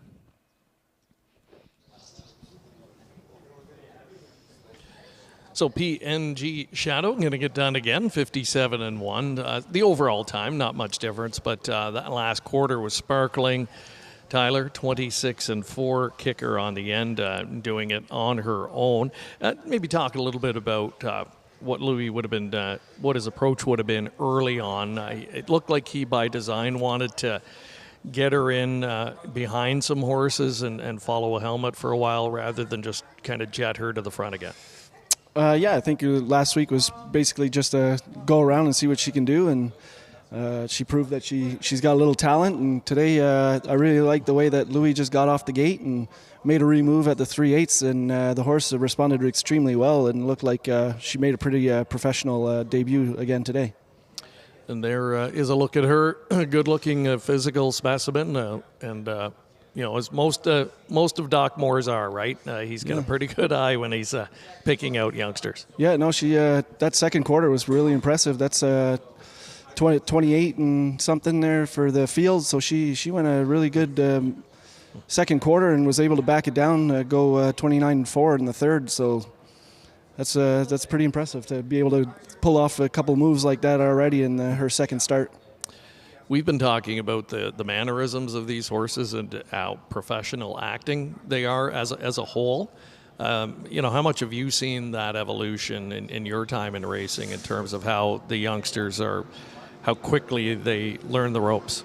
Yeah, I mean, I've been training horses since I was about 12 years old, and that was 18 or 19 years ago. So just from seeing what my dad's been able to develop in the last 20 years and seeing where they are now, you can definitely tell that the breed is evolving and the speeds are coming along with it. And it seems like people or horses are able to do it a lot sooner and quicker, and it's just great for the sport.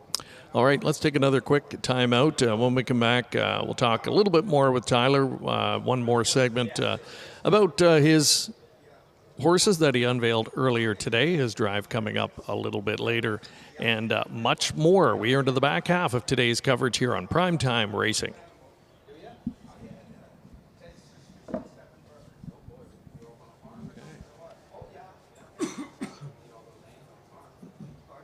O'Brien Award Breeder of the Year, Tara Hills, is home to harness racing's most exciting young stallion. Green Manalishi's first crop has taken Ontario and the Grand Circuit by storm. It includes Peaceful Way winner Mona Lishi. World champion Cattle Wash has seen multiple New Jersey Sire Stake winners from his first crop, including final winning filly Reckless Abandon. His 2024 yearlings are eligible to the Ontario Sire Stakes. Don't miss your chance to buy one of their sons or daughters this fall. For more, visit TaraHills.com.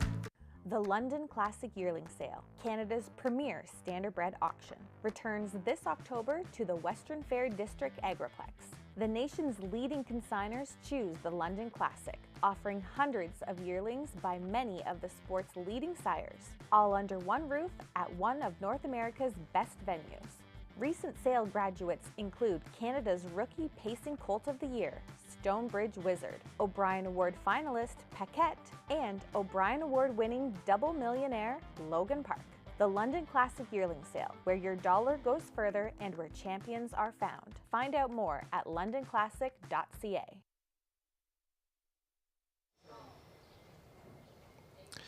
Welcome back to beautiful Woodbine Mohawk Park. There's a look at all of our sponsors making this coverage possible. I hope you're enjoying it so far. A big welcome to everybody tuning in. Another worldwide audience on hand here this morning to watch these impressive youngsters go postward. Big thank you to the team behind the scenes, except Curtis McDonald. Our man Curtis is he's poolside today in the Bahamas. Yeah, he must have tough gig. NA Cup Primetime Racing must have been good to him. He worked so hard getting that show ready. He needed a little break, so we sent him there. He's poolside. Definitely he is on well the computer. deserved. He's actually doing work.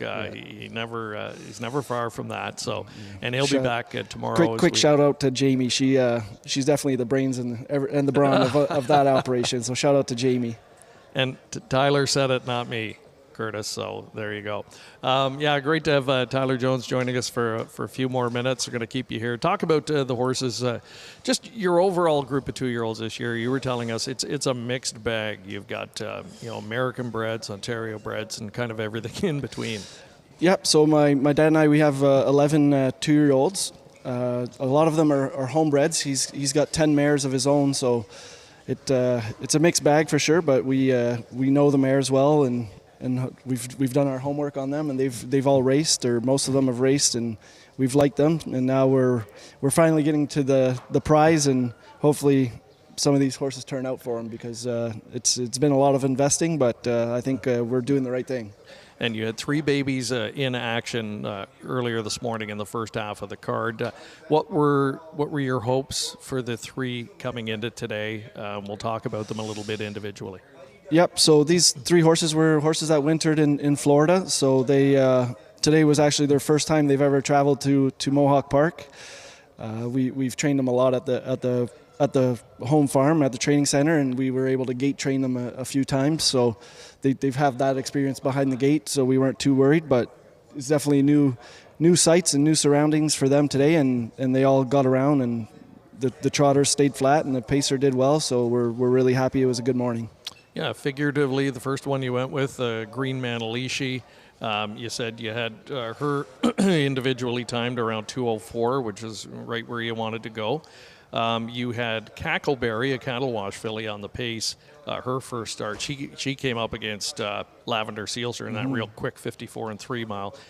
You had her individually timed in 1:58. And then Bingo Night, another Green Manalishi in qualifier 6, had her in 2:04 as well. So you said they all went around the time you wanted. You talked about the experience of coming here for the first time. Just that whole part of the process is maybe as or more important than what they do on the track, right? Yes, definitely. By general rule, most trainers will come and train them here or jog them at least once just to show them around, so they know where they're going. But the horses that we brought in today were very sensible and well-mannered already, so we thought that they could handle that jump by themselves. And today they did. Figuratively, she's a nice little homebred filly. We've raced a few fillies out of that family before, and they've all seemed to do pretty well. We had a grassroots filly last year, It Don't Matter to Me, and prior to that it was Winooski. So they all raced, and they did well. So we're hoping that they were royalty for life, and now this one we have a Green Manalishi. So we'll see what they can do, but they've proven to be a good sire already. So we're hoping that she can turn out to be okay. As for Cackleberry, she's a cattle wash filly. So as we were talking before, there's a lot that have made the jump, and they look pretty impressive. So hopefully she can match up with them. She was in a very fast qualifier, but I was happy with what she did. We were hoping to go 59, and she went 58, so we're very happy. Awesome. Well, listen, you've got one more drive later. Karma is a Queen, a first-time starter, daughter of Green Manalishi for Duncan Brewer. Good luck with that one. Good luck with the stable this season. Thanks so much for joining us. Thanks for having me. All right, we're going back up to Mark McKelvey. Mark, well, Curtis is poolside. We're here holding down the fort, but we enjoy it. Some just have it a little better than others, eh, Greg? They're lining up for qualifier number 8, scratch number 3, Southwind Omaha, 1 Claire Island, my MVP filly, Bob McClure for Gabby Sasso, 2 Wish Upon a Star Dale, 6-pack filly, Tyler Borth for Susie Kerwood, 3 is out, 4 is Mushy Peas, Wheelin' and Dealin' filly, Greg McNair trains, Chris Matthews will drive, 5 Cher Hill, a Muscle Mass filly, Doug McNair for Greg McNair, 6 is Sweetest Tricks, a Trixton filly, James McDonald for Herb Holland, 7 is Lo and Behold, a Green Manalishi filly, Louis Waugh for Meg Crone, and 8 is Life is Great, a Resolve filly, Billy Davis for Blake McIntosh. Scratch down to a field of 7 for qualifier number 8. Here they come.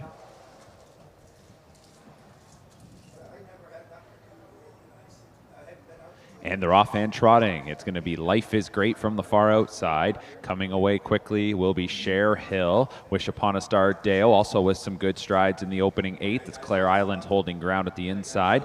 Then we go to Mushy Peas, back to Swedish Tricks, and at that one's wheel will be Lo and Behold. Still trying to settle things up front. Life is Great on the outside. Inside, as they drive into the turn, is Cher Hill. Gives way now. Life is Great makes it to the top. So in second will be Cher Hill. Racing third is Wish Upon a Star Dale, who gets into that 3-hole in front of Claire Island fourth. 31 and 2 was the opening split. Trotting fillies move to the backstretch, and it's the Resolve daughter, Life is Great.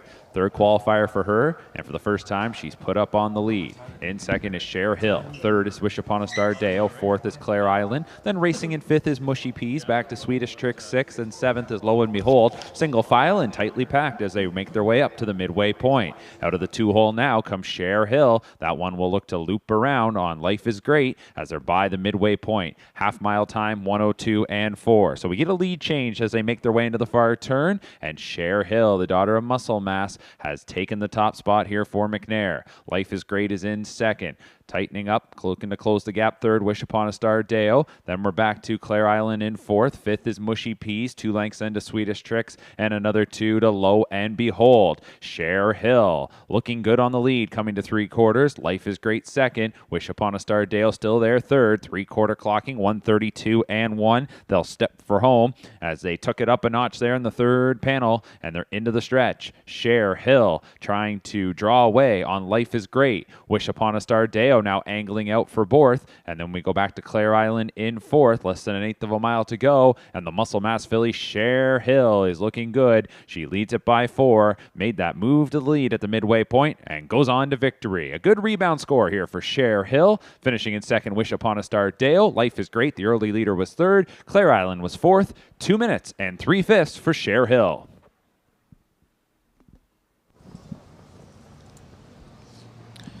Cher Hill, who last time out made the mistake in the late going, rebounds in a big way today. 2 minutes and 3/5. And the back half in the race, an eye catcher, 57 and 4. Cher Hill, daughter of Muscle Mass and a sibling to a $260,000 winner called Bully Boy Hill. And not a big filly, just kind of a nice size filly, but a big, long gait on her and lots of speed to go with it. Yeah, sometimes in this 2-year-old trotting filly category, it's not all about size. It's about doing it properly and being able to get to the wire. And like you said, that's a super impressive a mile with a fantastic back half. And like you said, we're low on our times basically all around the board here. And yeah, you certainly don't get discouraged based on one miscue, one mistake at this stage. You go back to the drawing board, and there's a lot of talent here. So we've looked what we've seen early on here in the provincial program is that's going to be starting up in a couple of weeks here. 2-year-olds in Ontario Sire Stakes action. It has the makings of kind of a special group, I think, this year. There seems to be a lot of depth in these qualifiers. There are many that we could say are catching our attention. So going to be fun to watch them here 2-3 weeks, a month down the road when they start to bang heads in those races. Yeah, absolutely. It seems like every qualifier, every race that comes out here, there's something that we can look forward to. And again, like we keep saying, the ones that stand out are the ones that don't look good or don't do great, because most of them are doing a very good job. There they are coming off track, trotters, for qualifier number 8 now, as we're well into the back half of this Friday morning session. 12 in total, so we've got a few more left to go here today. Looking ahead to tomorrow, again, 14 races. We're going to see the boys in action on the trot and pace, and some of those impressive winners from a week ago will be coming back. We've already had a pari-mutuel race in Canada, and it was a TH Check Me Out. Blake McIntosh, just saw him on screen a moment ago. The first 2-year-old race winner in Canada this season, that daughter of Cattle Wash, looked impressive in winning. And yeah, we're going to see more of those races pop up here. Blake already with a winner last night in New York Sires action. We talked about Quick Away as well. So fun to watch, and he turned heads here a week ago in qualifying action, and to see him immediately have an impact south of the border against top New York sired performers is a lot of fun. Yeah, those horses south of the border are ready to go at this time of year as well, right? And I get, not an Ontario sired horse, but one that was certainly produced up here is still fun to watch, to be able to go and compete against everybody in the sport. The rookie showcase continues this morning. We'll take another break. Back with more Pacers in a moment. The London Classic Yearling Sale, Canada's premier standardbred auction, returns this October to the Western Fair District Agriplex. The nation's leading consigners choose the London Classic, offering hundreds of yearlings by many of the sport's leading sires, all under one roof at one of North America's best venues. Recent sale graduates include Canada's Rookie Pacing Colt of the Year, Stonebridge Wizard, O'Brien Award finalist Paquette, and O'Brien Award-winning double millionaire Logan Park. The London Classic Yearling Sale, where your dollar goes further and where champions are found. Find out more at londonclassic.ca. I'm awfully glad I won. The Hamiltonian, it's one of the most prestigious races. It's quite a thrill. It's one of the biggest thrills of my life. We delivered. The horse delivered. It was amazing. I can't believe it. I am stunned. I'm absolutely stunned. This is obviously the pinnacle. Just something that I can't explain. This is just an absolute dream come true. It feels good now, but I'm sure it's going to feel even better tomorrow. For me to do it, this is my moment. I might have got a little excited.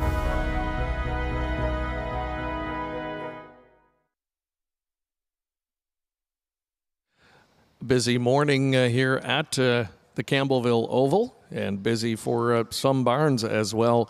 Greg McNair, we've seen him send out a couple of winners already this morning. Greg, another great season, right? He captured his 6th Johnson Cup title last year, top trainer in the Ontario Sire Stakes program. 2 winners today, 2 of 10 that he will send postward this morning. Looks like he's going to be a big player again, a big force in the provincial program. And Anthony Beaton, of course, who won the North America Cup and Meadowlands Pace in 2024, has 12 starters, including a pair in this upcoming contest as we are back on the pace for qualifier number 9. The Beaton barn will send out front and center from post 3 a McWicked filly from Lioness Hanover, who's a sister to the $800,000 winning Queen of the Pride, a Lexington Purchase, and the Harrisburg Purchase Parisian Chic, a daughter of Butter's Delight from Windsong Parisian. Both did qualify a week ago. A Clean Deal also back for a second consecutive week. Your post 1 starter just missed a week ago in 57-1, missed by a head. This daughter of Cattle Wash looks like, if we're trying to see who the one to beat is in a qualifier, if there's such a thing, I guess, at this stage, it looks like she would be it. Yeah, absolutely. Yeah, she would be the one to beat here. And, we had a quick conversation with Des earlier, and he said they really like this filly. I got to talk to Grace Sorey in the intermission there, and everybody seems to have high hopes and very, very high praise for this horse all the way around. Yeah, the S word was thrown around, if I'm not mistaken. Special. Yeah. So, it's fun to see. A Clean Deal. She's a Cattle Wash from Ideal Talker, the Western Ideal mare.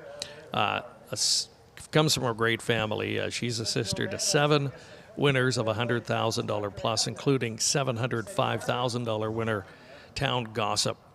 A Clean Deal looks to carry on that family legacy here, and a good start to her young career last week in the qualifier, just missing and really kicked home with authority as well, 27-2 on the end of the mile to miss by only a half a length on that occasion. Front and center number 3 had good individual time last week, 2:58-2, finished kind of mid-pack there. So if there's one that could step up and do something eye-catching today, I think that could be one. Yep, for sure. And coming out of Tony Beaton's barn, again, we expect big things usually with those horses. And sometimes you see these ones who, we've been picking out the ones who won and finished second the last couple of weeks. I still like to see, this horse was sort of 9 off at the quarter, and then we only get beat 6 eventually. So, we don't have 27 seconds on the end from that qualifier, but made up a little bit of ground, which is nice to see. The Jody Cullen barn sends out number 2 Half Fast, finished 4th last week. This is another homebred from that operation. They're the winningest barn in Canada this season, and they're developing a strong breeding program there as well. So Half Fast, a big Jim filly, and they're in fashion these days, right? The great Chantilly, by the way, we'll see her back in action this weekend, so that's fantastic That's news. fantastic. It was unfortunate to miss her last week, but we're excited for her. The Cullen Barn, again, you can't argue their dominance and the amount of races they win, and trying to get into some of these younger stakes horses, and that's exciting to see as well. Starting gates in motion. It's qualifier number 9. Back up to Mark. 2-year-old pacing fillies in today's 9th qualifier. Field of 7. Taking their spots, driver change on 4, Parisian Chic, 2, Doug McNair. 1 is a clean deal. She's a daughter of Cattle Wash. Louis Waugh drives for Kyle Fellows. A grad of the Lexington Select Sale for $20,000 US. 2, Half Fast, Big Jim filly. Travis Cullen for Jody Cullen. 3 is Front and Center. Mick Wicked filly. Tony Beaton trains. The driver, James McDonald. This one comes out of the Lexington Sale for $27,000 US. 4, Parisian Chic, Better's Delight filly, also trained by Beaton. Doug McNair will drive. This was a $50,000 US buy out of Harrisburg. 5 is Bet on Jane, Betting Line filly, Todd Ratchford for Dwayne Avery. 6 is Amazing Addie, Shadow Play filly, Bob McClure for John Pentland. This one came out of the Lexington Sale for $11,000 US. And 7 is 7 Summers Ago, Cattle Wash filly. Mike Timpano trains, the driver's Tyler Borth. Today's 9th qualifier sees a field of 7 2-year-old pacing fillies lined up. Starting gate into the stretch, and here they come.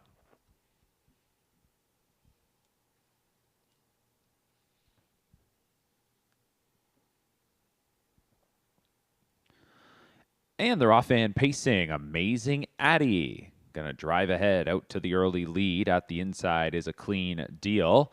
Here in the center of the track is Bet on Jane, as that one looks to straighten out and move ahead. Getting away 4th is Front and Center. Meanwhile, Parisian Chic is 5th. 6 is Half Fast. And 7 Summers Ago took off the gate and drops to the back as they're into the first turn. And the leader is Amazing Addie for Bob McClure. Getting into the 2-hole was Bet on Jane in front of a clean deal 3rd. Opening quarter time 31-1. And the leader here, as they hit the backstretch, is Amazing Addie, 2nd qualifier for this daughter, a Shadow Play. Last week sat near the back, an early leader, but going to have some company now. Some struggles as we look to the back to Parisian Chic. That one was taken down into the safety lane by McNair, trying to straighten that one out and gets her back out onto the race course. Meanwhile, we have a new leader as a clean deal, brushed up to the top here for Waugh. A clean deal by the midway point in a minute and a 5th. So they were scooting along there. That's 29 seconds and even quicker for the new leader, a clean deal, who moved up to the lead. Amazing Addie's in 2nd. Bet on Jane is 3rd. 4th, that is Front and Center. 5th is Half Fast. 6th, as it went by 5/8, is 7 Summers Ago. And the last one is Parisian Chic. To 3/4, a 2-length advantage up front for the daughter of Cattle Wash, a clean deal. 2nd is Amazing Addie. Their 3rd is Bet on Jane. 3/4 time, 129-3. Top of the stretch and a clean deal. Swings him into the lane. A runner-up last time. She kicked home strong in 27-2. We'll see what she's got here for the final quarter as she's getting some separation now in Amazing Addie. Bet on Jane is 3rd. Far outside is Half Fast. Then to the inside, Front and Center. Back to 7 Summers Ago and Parisian Chic. But taking off in the stretch was a clean deal. Going to get a qualifying score today. She'll pick up a mark as she's going to win this one by 5. Amazing Addie was 2nd. Bet on Jane was 3rd. And on the outside, Half Fast was 4th. 156-4 for a clean deal. Yeah, exactly. A clean deal getting it done as we thought she probably would. She turned heads last week. Good closing, 2nd just missing, and today wins it going away. Daughter of Cattle Wash, 56-4, sprinting home at 56-3, and with 27-1 final quarter speed as well. So it looks like this one's going to carry on the family legacy. Nothing but winners and money when you look back on the maternal side for this one. So a clean deal, mission accomplished there. And we're just, it seems like race after race after race these first couple of weekends, we're seeing these impressive performances. Here's another one. Another impressive performance. Great job to Team Fellows. Great story there. Give her another shout out. Des wasn't wrong when he told us that he liked this horse early. We get another 2nd and change off our mark from last week. And like you said, we're ready to go and ready to rock. looking ahead, I'm going to double check the date. I think it's a couple of weeks. We're going to see the first OSS Gold for the 2-year-old fillies, and I think you're going to see a nice group right off the bat. And I'm going to have a tough time right now separating some of them. Right, the first 2-year-old winner. Well, we got Jody right over there, and I think he drove the filly. TH, check me out. Jody, you drove her. Oh, sorry, Tyler Borth. You were in that race though. That's right. Jody was in. You were second. That's why I got confused. Yep. But there's 2 fillies right there that immediately come to mind. 1-2 finishers and 54 and 26 and change on the end, and then we've seen a host of them qualify impressively, and more to come here today. Yeah, and like it's hard to say for me sometimes these first quarters in the qualifier. Just getting to the quarter in 31, 32 seconds is not really race-like. And it slows you down for the rest of the mile. So I think Des wanted to maybe compete a little bit more with Lavender Sealster's mark of 54 earlier today. We didn't quite get there, but that's not to say, like you said, we can't always just go on the time. Sometimes you got to throw it out. And again, when we get behind the gate with some money on the line, I think these fillies will battle. Yeah, it's amazing. And from what we've seen so far, I think there are fillies that are ready to go, and probably 53. Absolutely. No problem. Nope. The game is crazy. The speed that they can create with these horses is insane. I mean, there's a lot of stories from my dad's career of, his first horse breaking 2 minutes, which doesn't feel like it was that long ago. I can remember that. I remember, growing up in the Maritimes, the first 2-minute mile, it was huge. Right. Felt like a game changer at the time. I guess it was, to some extent. Yeah. And, the 2-year-old trotters. I remember as a kid, now this is on the East Coast, but you had a trotter that could maybe trot in 2:15 and stay flat. Exactly, yeah. You were going to win some decent money on the stakes trail, but now if you can't trot in 56 or 57 once you get going, you're probably going to be kind of a fringe player. It's a game of speed anymore. It's a game of speed. Speaking of trotters, I think we're going to just stay on here and go right into this next one. We've got trotters coming up next in qualifier number 10. 3 more to go on this 12-race session. And in here, it's a field of 8 scheduled to go postward. Some intriguing youngsters that we're going to get a look at here, including Sister Scarlet, your post-7 starter. One of those 6-figure babies that we touched on earlier on the show. This is a Father Patrick filly and the second foal from Highland Foxy Trotter, and you might recognize the name of the sibling to this one, Jeff. Her name is Foxy Amy, filly that came into the season with aspirations of racing in the OSS Gold. Bit of a bumpy start for her, but boy, did she put it together last time out. She won a grassroots contest going away in 52 and 4, and she in fact entered tonight back in a gold contest, and looks like she's back in form. So I think we'll be taking a good look here at Sister Scarlet. Yeah, of course. And whose barn is the sister in? Paul McDonnell. And Paul McDonnell's, okay, all right. Yeah. Again, looking at Sister Scarlet here, Mark Etzel coming out of the Mark Etzel barn. You mentioned Highland Kismet earlier, but Mark Etzel knows how to get them to trot.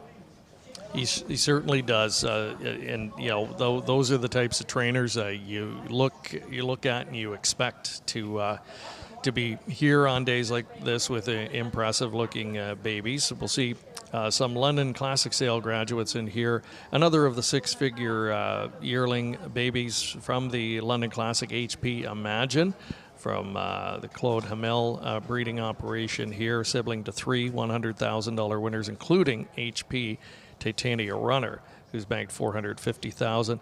D.A. Merlot comes out of the London Classic as well. Blake McIntosh will send out this daughter of Green Manalishi for a second start.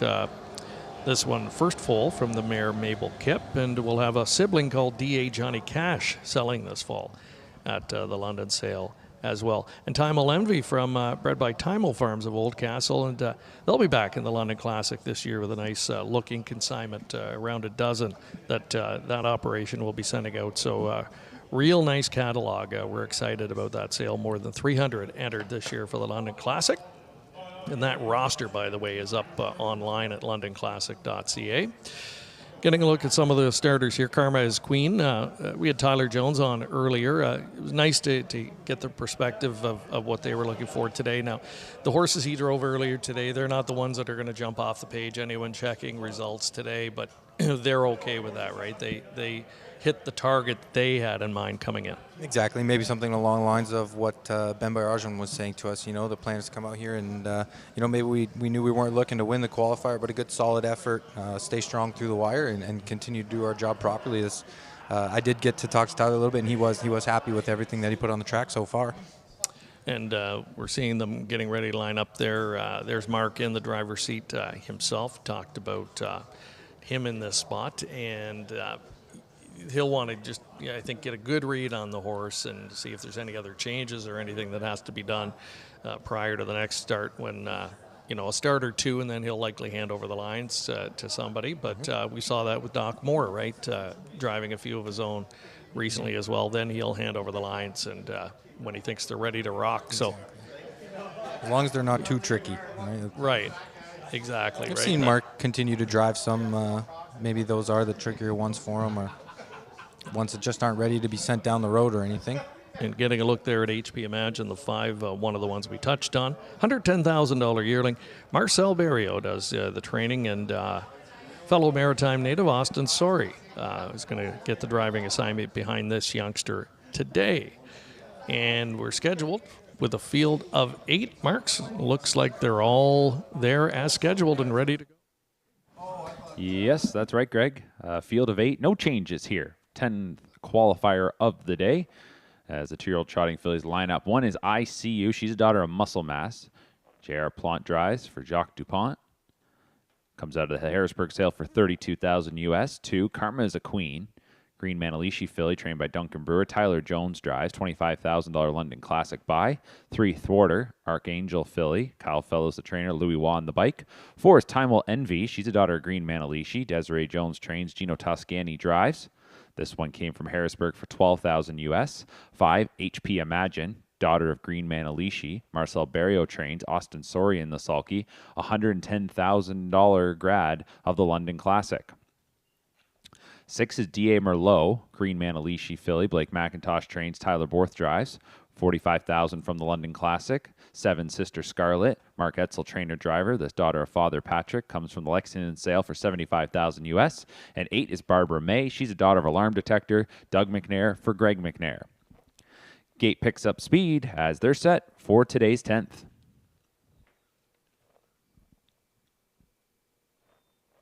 And they're off and trotting. First call to Time Will Envy as that one is powering ahead. Off stride went Thwarter. Crossing over, that's going to be D.A. Merlot. From the outside is Barbara May. Then down to the inside is ICU. Racing will be Sister Scarlet 5th. 2 lengths back to Karma is a Queen, who is followed by HP Imagine. And still off stride is Thwarter. So Gino Toscani leads the charge here with Time Will Envy. Second qualifier for this daughter of Green Manalishi. She fronts them by 2 at the opening quarter in 31-2. Time Will Envy in second is D.A. Merlot. Spotted third is Barbara May. 4th is ICU. Then going back to Sister Scarlet 5th. 6th into the backstretch will be Karma is a Queen. 2 lengths to HP Imagine. And back trotting now is Thwarter after the early break. Getting away up front here. Up top by 6, nearly 7 lengths. This is Time Will Envy, who's taken off in the second quarter after the 31-2 opening panel. And it's by the half in 59-3. 28-1 in the second quarter. Time Will Envy all alone as they go into the far turn. Second continues to be D.A. Merlot. Barbara May is in third. ICU is 2 lengths off that one, 4th. Then we will go back as we'll check into Sister Scarlet, who's third from last. Karma is a Queen, ICU, and there was one more. Thwarter is the trailer. Coming to 3/4. Time Will Envy through the middle half, just by herself at 3/4 in 1:28-3. 29 seconds in the third, into the stretch. Time Will Envy had the sizable advantage. Here comes Barbara May now in pursuit. So Barbara May trying to close in on the leader. Drifting out there is Time Will Envy. Barbara May is coming on. ICU is into third. D.A. Merlot back now in fourth. So Barbara May goes on by as Timel Envy will race in second. Barbara May, good looking final quarter here. She was trotting strong. She threw the wire in a good time, 1:58.3. Finishing in second was Timel Envy. Third was ICU. D.A. Merlot was fourth. So 1:58.3 for Barbara May.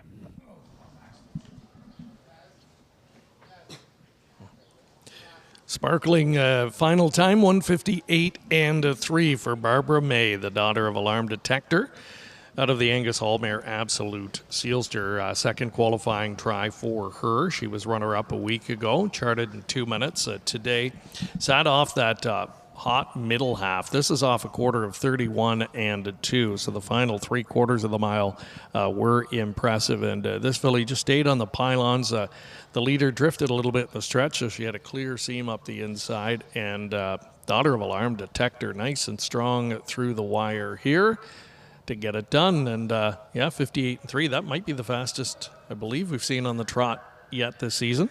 Yep. For the babies. Like you say, every qualifier, every race that comes out here, there's at least one that catches your eye. That's a very, very impressive mile. Obviously, the horse on the front, not kind of how you'd want to see your qualifier end, but Dougie's there to pick up the pieces in very good fashion. So we talked about speed records for 2-year-olds in North America earlier on the broadcast. 57.2. The fastest trotting time for a baby in North America this season. So not too far off of that, just a second more for Barbara May, but did it easily. I think the body language suggests this filly did that pretty nicely in hand. So making a bit of a statement, as is the Greg McNair stable with their third winner of the morning. Yeah, they're out here. Greg was just sitting with us too. Again, another guy who knows how to have horses ready at this time of year. They're all out here looking very impressive. Asked Greg for just his thoughts on his group. Pretty low key guy. Just said, they're doing it the right way so far. So trying to stay even keeled, obviously, and it is hard to get a read overall on the group. We won't know much for another few weeks, but there are certain ones that at this point are kind of standing out and making a statement, as we said. And I'd put Barbara May in that category. I think this is a talented young filly, and looks like Alarm Detector's got another good youngster on his hands. Yeah, she was a beautiful trotter going across the wire there. I thought, coming into that one, I thought, I don't know.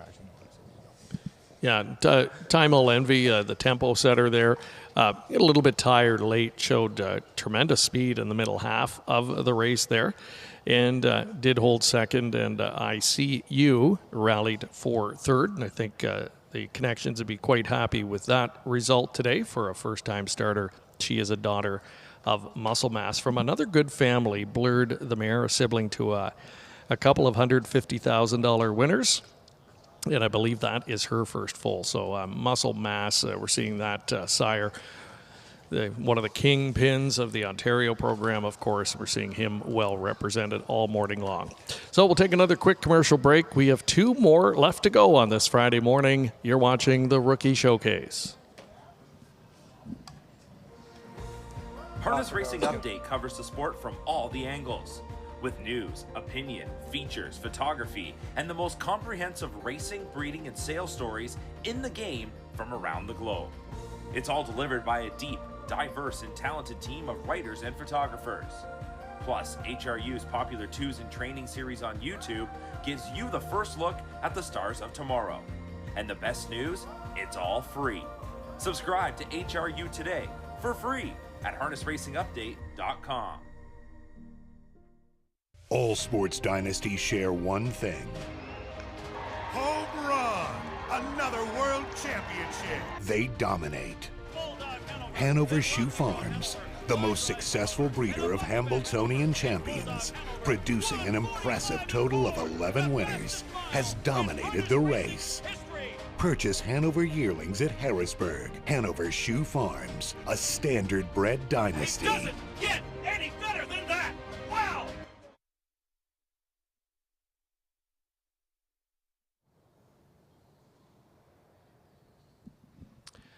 And again, a big thank you to Hanover Shoe Farms and all of our wonderful sponsors for making this coverage possible. We welcome you back to our final weekend, the first day of our final weekend of coverage of the baby races from Woodbine Mohawk Park. It is the Rookie Showcase on PrimeTime Racing. PrimeTime Racing, new to the airwaves this year, had our first broadcast of the Pepsi North America Cup, covered on Game Plus TV last weekend. And we'll be covering some of the biggest events in Ontario as we look ahead later this season. But it's been a lot of fun to be here to cover these baby races over the first 3 weekends. And the fillies back in the spotlight again this morning. Getting a look at our second-to-last group, Pacers this time around. Jay was one of the fillies that turned heads a week ago in winning. Doc Moore was in the driver's seat himself. She got away 7th.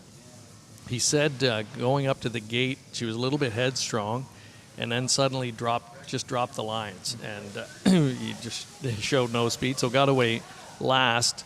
Then I think he pulled the plugs immediately to get her attention, and then had to let her roll. She wanted to roll then, and came to the outside right at the quarter, so it was a long uncovered journey. And then had a horse to her inside late that looked like he was going to go by, and Jay saw the horse and then came back on and won. So there was a kind of a lot to unpack with that first race for Jay, but at the end of the day, what you could clearly see was how talented this one is. She sold as just a Sealster last year at the London Classic sale.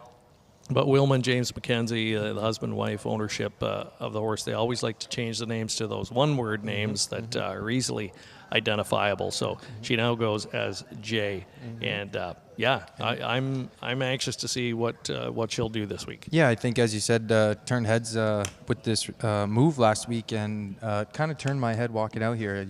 I thought.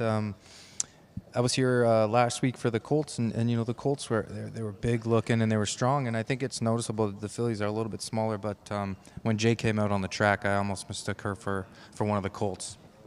We're going to see Pondle Bay Bobby back in action. She was a strong second last week in her first start, individually timed in 59 and 1, had 27 and 4 final quarter speed.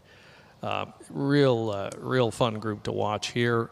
Dirty Laundry is going to debut here. This is a $70,000 London Classic yearling sale purchase from last year. Bruno Comegna is the owner from Burlington, and she's a cattle wash filly out of a very good mare. Custom Magic Dragon, $352,000, all in Western Canada, and this is her first foal. So exciting mating, I think. Yeah. Friends of mine there, the Kamengas. Best of luck to them here. Some nice breeding. Cattle wash out of Custer the Dragon. One of the more intriguing groups of the day, I would say, Mark McKelvey, as we throw it back up to you. Absolutely, yes. We're set to go for the 11th qualifier, a field of 7.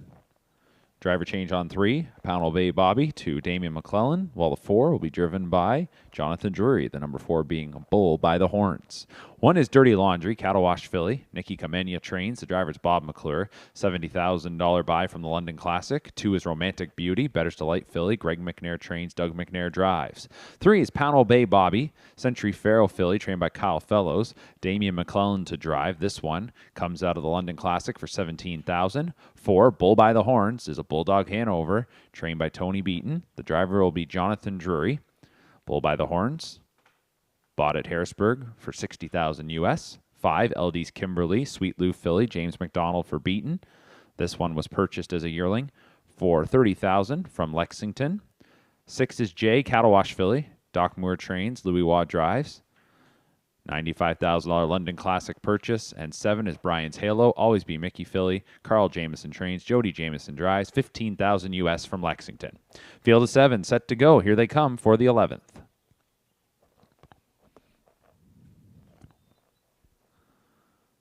They're off and pacing. Pownell Bay Bobby is coming away quickly with Romantic Beauty, and through the middle will be Jay. Crossing over is Brian's Halo. That one can get down to the rail quickly in 4th, in front of LD's Kimberly 5th, then to Dirty Laundry and Bull by the Horns. It will be Pownell Bay Bobby who leads it, driving into the first turn. Racing in 2nd, that is Romantic Beauty. Settling 3rd was Jay. Right behind that one, Brian's Halo is 4th. 5th is LD's Kimberly, then to Dirty Laundry, and the last one is Bull by the Horns. 29-2 was the opening split. And the pacing fillies swing to the backstretch. A 2-length leader here is Panel Bay Bobby. Damian McClellan puts this one on the front. Romantic Beauty is in 2nd. 3rd is Jay. A few lengths back to Brian's Halo, 4th. Then we will find LD's Kimberly racing in 5th. Going back to Dirty Laundry, 6th, and 7th is Bull by the Horns. Nobody moves in the second panel, and they let Panel Bay Bobby do the road work. Romantic Beauty rides in the 2-hole by the half in 59-1. Second quarter in 29-4. Panel Bay Bobby leading the way. Second qualifier for this daughter of Century Pharaoh. Romantic Beauty, second time out for the daughter of Better's Delight is 2nd. 3rd is Jay. 2 lengths back to Brian's Halo in 4th. LD's Kimberly races off the pace in 5th this week after winning a week ago. And then we are going back to Dirty Laundry. And the last one is Bull by the Horns. They tighten up near the front. Panel Bay Bobby by a length and a half. Angling off that one's back will be Romantic Beauty. Following right there is Jay. 128-1 for 3 quarters. Pacing fillies into the stretch. Panel Bay Bobby still with the advantage. Driving on the outside, Romantic Beauty, who's trying to get on by. Panel Bay Bobby digs in. Romantic Beauty outside, almost on even terms. Here comes Jay now, the cattle wash filly for Waugh. So Romantic Beauty slight lead, but going by is Jay. And Jay takes the lead in deep stretch. It will be Jay to win it. Romantic Beauty was 2nd, finishing 3rd, Panel Bay Bobby. Then we were back to Brian's Halo and LD's Kimberly 5th. 156 flat.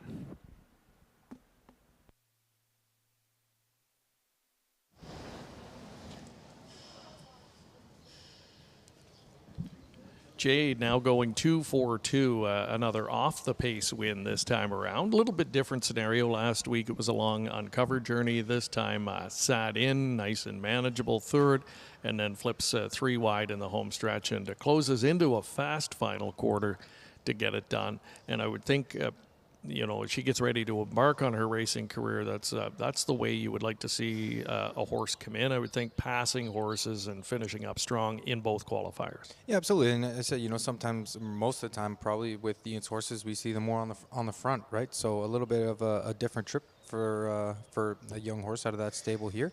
But again, those are really good trips. And like you said, it's super encouraging to see a horse go by. That qualifier looked fantastic on paper. There were 4 horses in there, 5 potentially that you were excited to see. We had, probably our tightest finish with 3 horses of the day. And like you said, super encouraging to see young horses go by. Romantic Beauty, the sports writer sister, she was 2nd, a good 2nd here for Team McNair. Another good result for them this morning. And Panel Bay Bobby, I thought a real nice try on the front end. A little more aggressive approach this week from her, and a couple of really talented fillies going by her late, but she finished with some enthusiasm as well. Yeah, you can't fault her for that performance at all. It sucks to get beat. It always sucks to have horses go by. You don't want horses to learn that, but that's a really good mile, and I mean, those are really nice fillies in that qualifier. This could be an early preview of some of the stakes races. We'll see. The Thompson Gears is going to be one of the first, I believe, the first 2-year-old stake event that we're going to see here at its new home now, Woodbine Mohawk Park. That's coming up. And then, of course, the provincial program, the Ontario Sire Stakes, will get set to swing into action too. And we will see where things shake out with all of these great-looking fillies in those coming weeks. So we have 11 in the books. One more pacing event when we come back to wrap up day 1, weekend 3 of the Rookie Showcase. Winback Farm of Ontario is home to outstanding sires, including a 3-time millionaire pacer tattoo artist who is new in 2025, the last great son of the legendary Some Beach Somewhere and multiple stakes champion Beachglass, Meadowlands Pace and Ontario Sire Stakes champion Lawless Shadow, and the richest pacing stallion in all of harness racing history, the great Hall of Famer Mick Wicked. Also standing at Winbank Farm, Archangel, Better Than Cheddar, Betting Line, My MVP, and Trixton. For more information, visit winbackfarm.com. Preferred Equine Online has proven time and time again to be the industry's online provider, selling the highest priced horses in all categories online, including racehorses, broodmares, yearlings, weanlings, and stallion shares. Full service, trusted and transparent. Contact Preferred for your online sales needs at www.preferrequineonline.com or call 914-773-7777.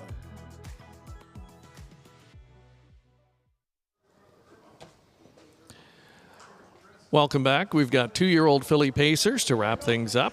7 in qualifier number 12 today.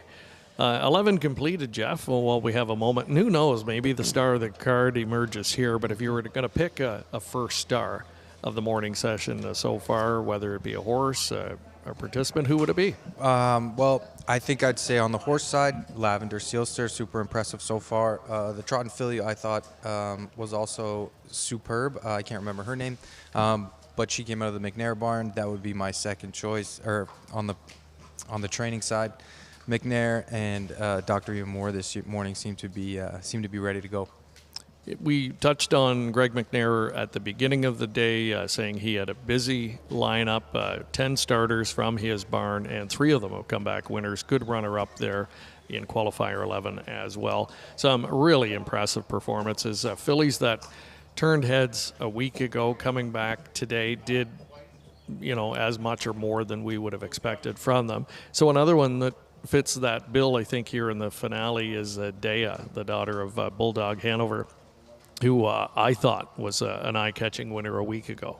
Yeah, she was super, and we love to see this connection. Jack with Bulldog Hanover, right?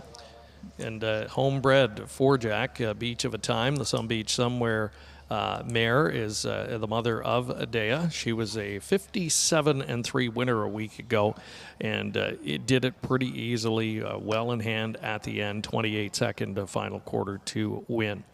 A couple other fillies, though, that showed good final quarter speed last time, although they were a long way back in their qualifiers, were LD Sabina, the Stay Hungry filly, post 5 here. One of the Tony Beaton trainees in the field, so I could see her stepping up. She was home in 27-3 last week, but charted in 202-2. And CJ Desby, number 3 for the Jacques Dupont barn, finished 4th, beaten 11 lengths, but home individually in 27-4. And again, a lot of the connections come into a day like that, not looking to try and necessarily win or at a result. They're looking at the individual and where they want to go and what they want to see. So that's one I could see stepping up a little bit today. Yeah, absolutely. And like you said, those final quarters, we really like to see these young horses just staying strong through the wire, showing us that they've got what it takes and that their mind's in the right place, that they're gonna finish their job. Some first-timers behind the gate today. A couple of cattle wash fillies. Number 1, Stampa, homebred for Wendy Warren Timpano, Frank Tucci, and the Sea Spray stables of British Columbia. First foal out of the American Ideal mare Stiletto Blue Chip. And Barbuda, number 6, cattle wash filly. London Classic Sale graduate, $18,000 purchase. First foal from Dreamin' Girl. And that one a sister to a $575,000 winner, Major Bombay. And this one will have a full sister, T.H. Brianna, selling this fall at the London Classic yearling sale. So we'll keep an eye on Barbuda, one of a couple of the first-timers in the field. We'll see if Dea can come back with a second consecutive victory here in the finale. Good-looking field of 7. Back up to Mark. Capping things off on this Friday now afternoon, as we strike noon. 12th and final qualifier today. Field of 7, driver change on the 2, drill bit Penny to Bob McClure. 1, Stampa, cattle wash filly. Mike Timpano trains Tyler Borth in the bike. 2, drill bit Penny is a stag party filly. Gerard Demers trains. Bob McClure now drives, $6,000 London Classic purchase. 3, CJ Desby, Better's Delight filly. Jacques Dupont, the trainer. J.R. Plant in the bike. 4 is Dea, Bulldog Hanover filly, trained by Jack Darling, James McDonald. 5, LD Sabina, Stay Hungry filly. Tony Beaton trains, Doug McNair drives. The Stay Hungry filly comes out of the Lexington sale for $25,000 US. 6 is Barbuda, cattle wash filly trained by Meg Crone, Louis Waugh to drive, $18,000 London Classic purchase. And number 7 is the Waltzing Weasel, Todd Ratchford for Rod Hughes, an all bets off filly. Final qualifier today. We wrap things up. 12 today. We'll have 14 tomorrow for 2-year-old Colts and Geldings, Pacers and Trotters. 9:30 start time. A reminder, tomorrow's our owner's breakfast. Complimentary breakfast for all owners invited to join us out on the patio. Set to go. 12th qualifier. Here we go. They're off and pacing, and CJ Desby times it nicely and goes out to the early lead. Peek over the right shoulder there for Plant as he sees LD Sabina driving ahead. Meanwhile, Dea just moves over into third, gets in front of the rail starter Stompa. The others just trying to line up. Drill Bit Penny back to Barbuda, and the last one is the Waltzing Weasel. So driving forward and getting the lead as they make their way into the first turn. McNair puts LD Sabina on the front. Second is CJ Desby, then in third. That is Dea. Opening quarter time, 30-2. Pacing fillies are single file to the backstretch. They follow LD Sabina. She's put on the front this time out. CJ Desby rides in second for the time being and is actually going to retake the lead. So a remove to the front here for CJ Desby as Plant wants the top with this Better's Delight filly. That put LD Sabina in second, and Dea just waits in third after she did it all in the front in her qualifying debut. Then we go to Stompa in fourth. Fifth is Drill Bit Penny, and the final two, Barbuda and the Waltzing Weasel. A minute and a fifth, second quarter in 29-4. And it's CJ Desby leading it. LD Sabina in second.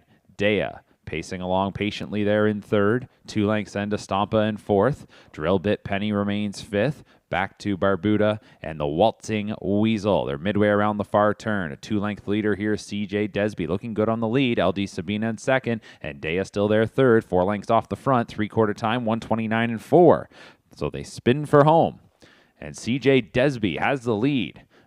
Retook the top in the second quarter. Has a 2-length advantage on LD Sabina. Dea stays in behind. Here on the outside comes Drill Bit Penny. Less than 1/8 of a mile to go. It's still CJ Desby, LD Sabina, Drill Bit Penny, and Dea. Coming up the inside late is LD Sabina. Not going to get there, though, on CJ Desby, who wins it. LD Sabina was second. Pacing through the wire third there was Dea, as that put Drill Bit Penny in fourth, 157-4.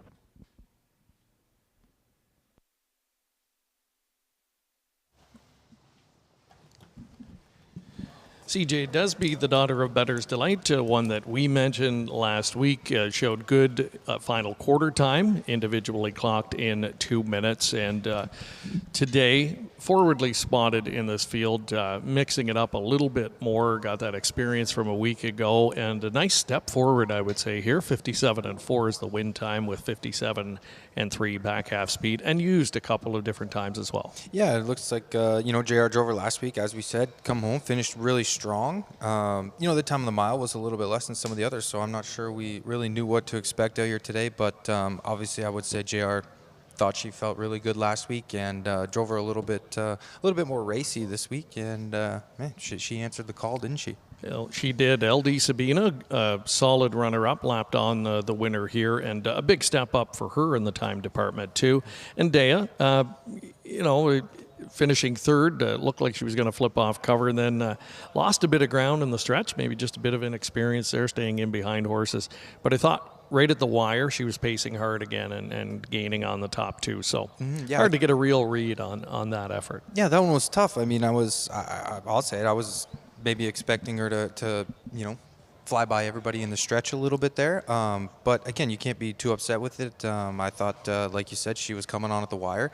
And, through the middle half of that race, I was watching her on the backside, and I really was looking at her thinking, man, I think she looks like her father out there the way she was going. Yeah. I thought she looked good, and that's why, I thought she was going to tip off cover and kind of go by everybody, but it wasn't there today. Yeah, and last week, I thought she looked a little bit headstrong. So I wonder if today they just wanted to, really make a point of get her in behind horses and really make her stay on a helmet. Yeah, I thought she looked headstrong, like you said, going into this first turn here. Her head was a little higher in the air, but they got on the backside and she settled. I thought she looked really good. So a nice way to wrap things up today, and so many impressive efforts here this morning. And it's CJ Desby, the Better's Delight filly, capping things off in 157-4. Real enjoyable morning once again. Nice way to kick off our final weekend of the baby race coverage here. There will be more baby races, of course, beyond this weekend, but here at PrimeTime Racing, wanted to bring you full coverage of the first 3 weekends, both days. And that means we will be back again tomorrow. So looking forward to doing it all over again. 14 races tomorrow for the boys. The Colts and Geldings will be taking center stage. And as well, don't forget the owner's breakfast here, a pancake breakfast tomorrow morning. That's going to start at 9:30 a.m. at the new railside deck. No RSVP needed, so come on out. I believe the forecast is supposed to be nice. It's supposed to just warm up, I think, as the weekend goes on. So it should be a great morning for that. Come out, enjoy a great breakfast, and watch some of the future stars of the sport who will be in action, part of the 14-race marathon here tomorrow. Enjoy the heat on the track and off the track. That's right. And, yeah, it's been a lot of fun. I hope you enjoyed it. You got to look at the Colts last week. You were here to join me pinch hitting at the last second. We put you into action again late this weekend. And your first look today at the Phillies, what did you think overall? Again, super. You can't really say enough about everything that everybody put on the track here today. And like you said, it's going to be exciting getting these horses into races where, where maybe they're all of their competition levels are together and see them duke it out. Yeah, it's a lot of fun. So thank you again for joining us. And I'm not sure if you're back tomorrow or not. I don't believe so. I'm in Hanover tomorrow. You're in Hanover tomorrow. So, well, listen, good luck in Hanover. It's a great place to be on a Saturday afternoon as well. We're going to pull Curtis McDonald away from the pool. He's going to be back in town tomorrow, and we are happy to be able to bring the Rookie Showcase to you once again tomorrow, presented by PrimeTime Racing. Tune in for the coverage. It'll begin at 9:15 a.m. Hope you enjoyed today's coverage, and we look forward to seeing you again tomorrow morning on the Rookie Showcase.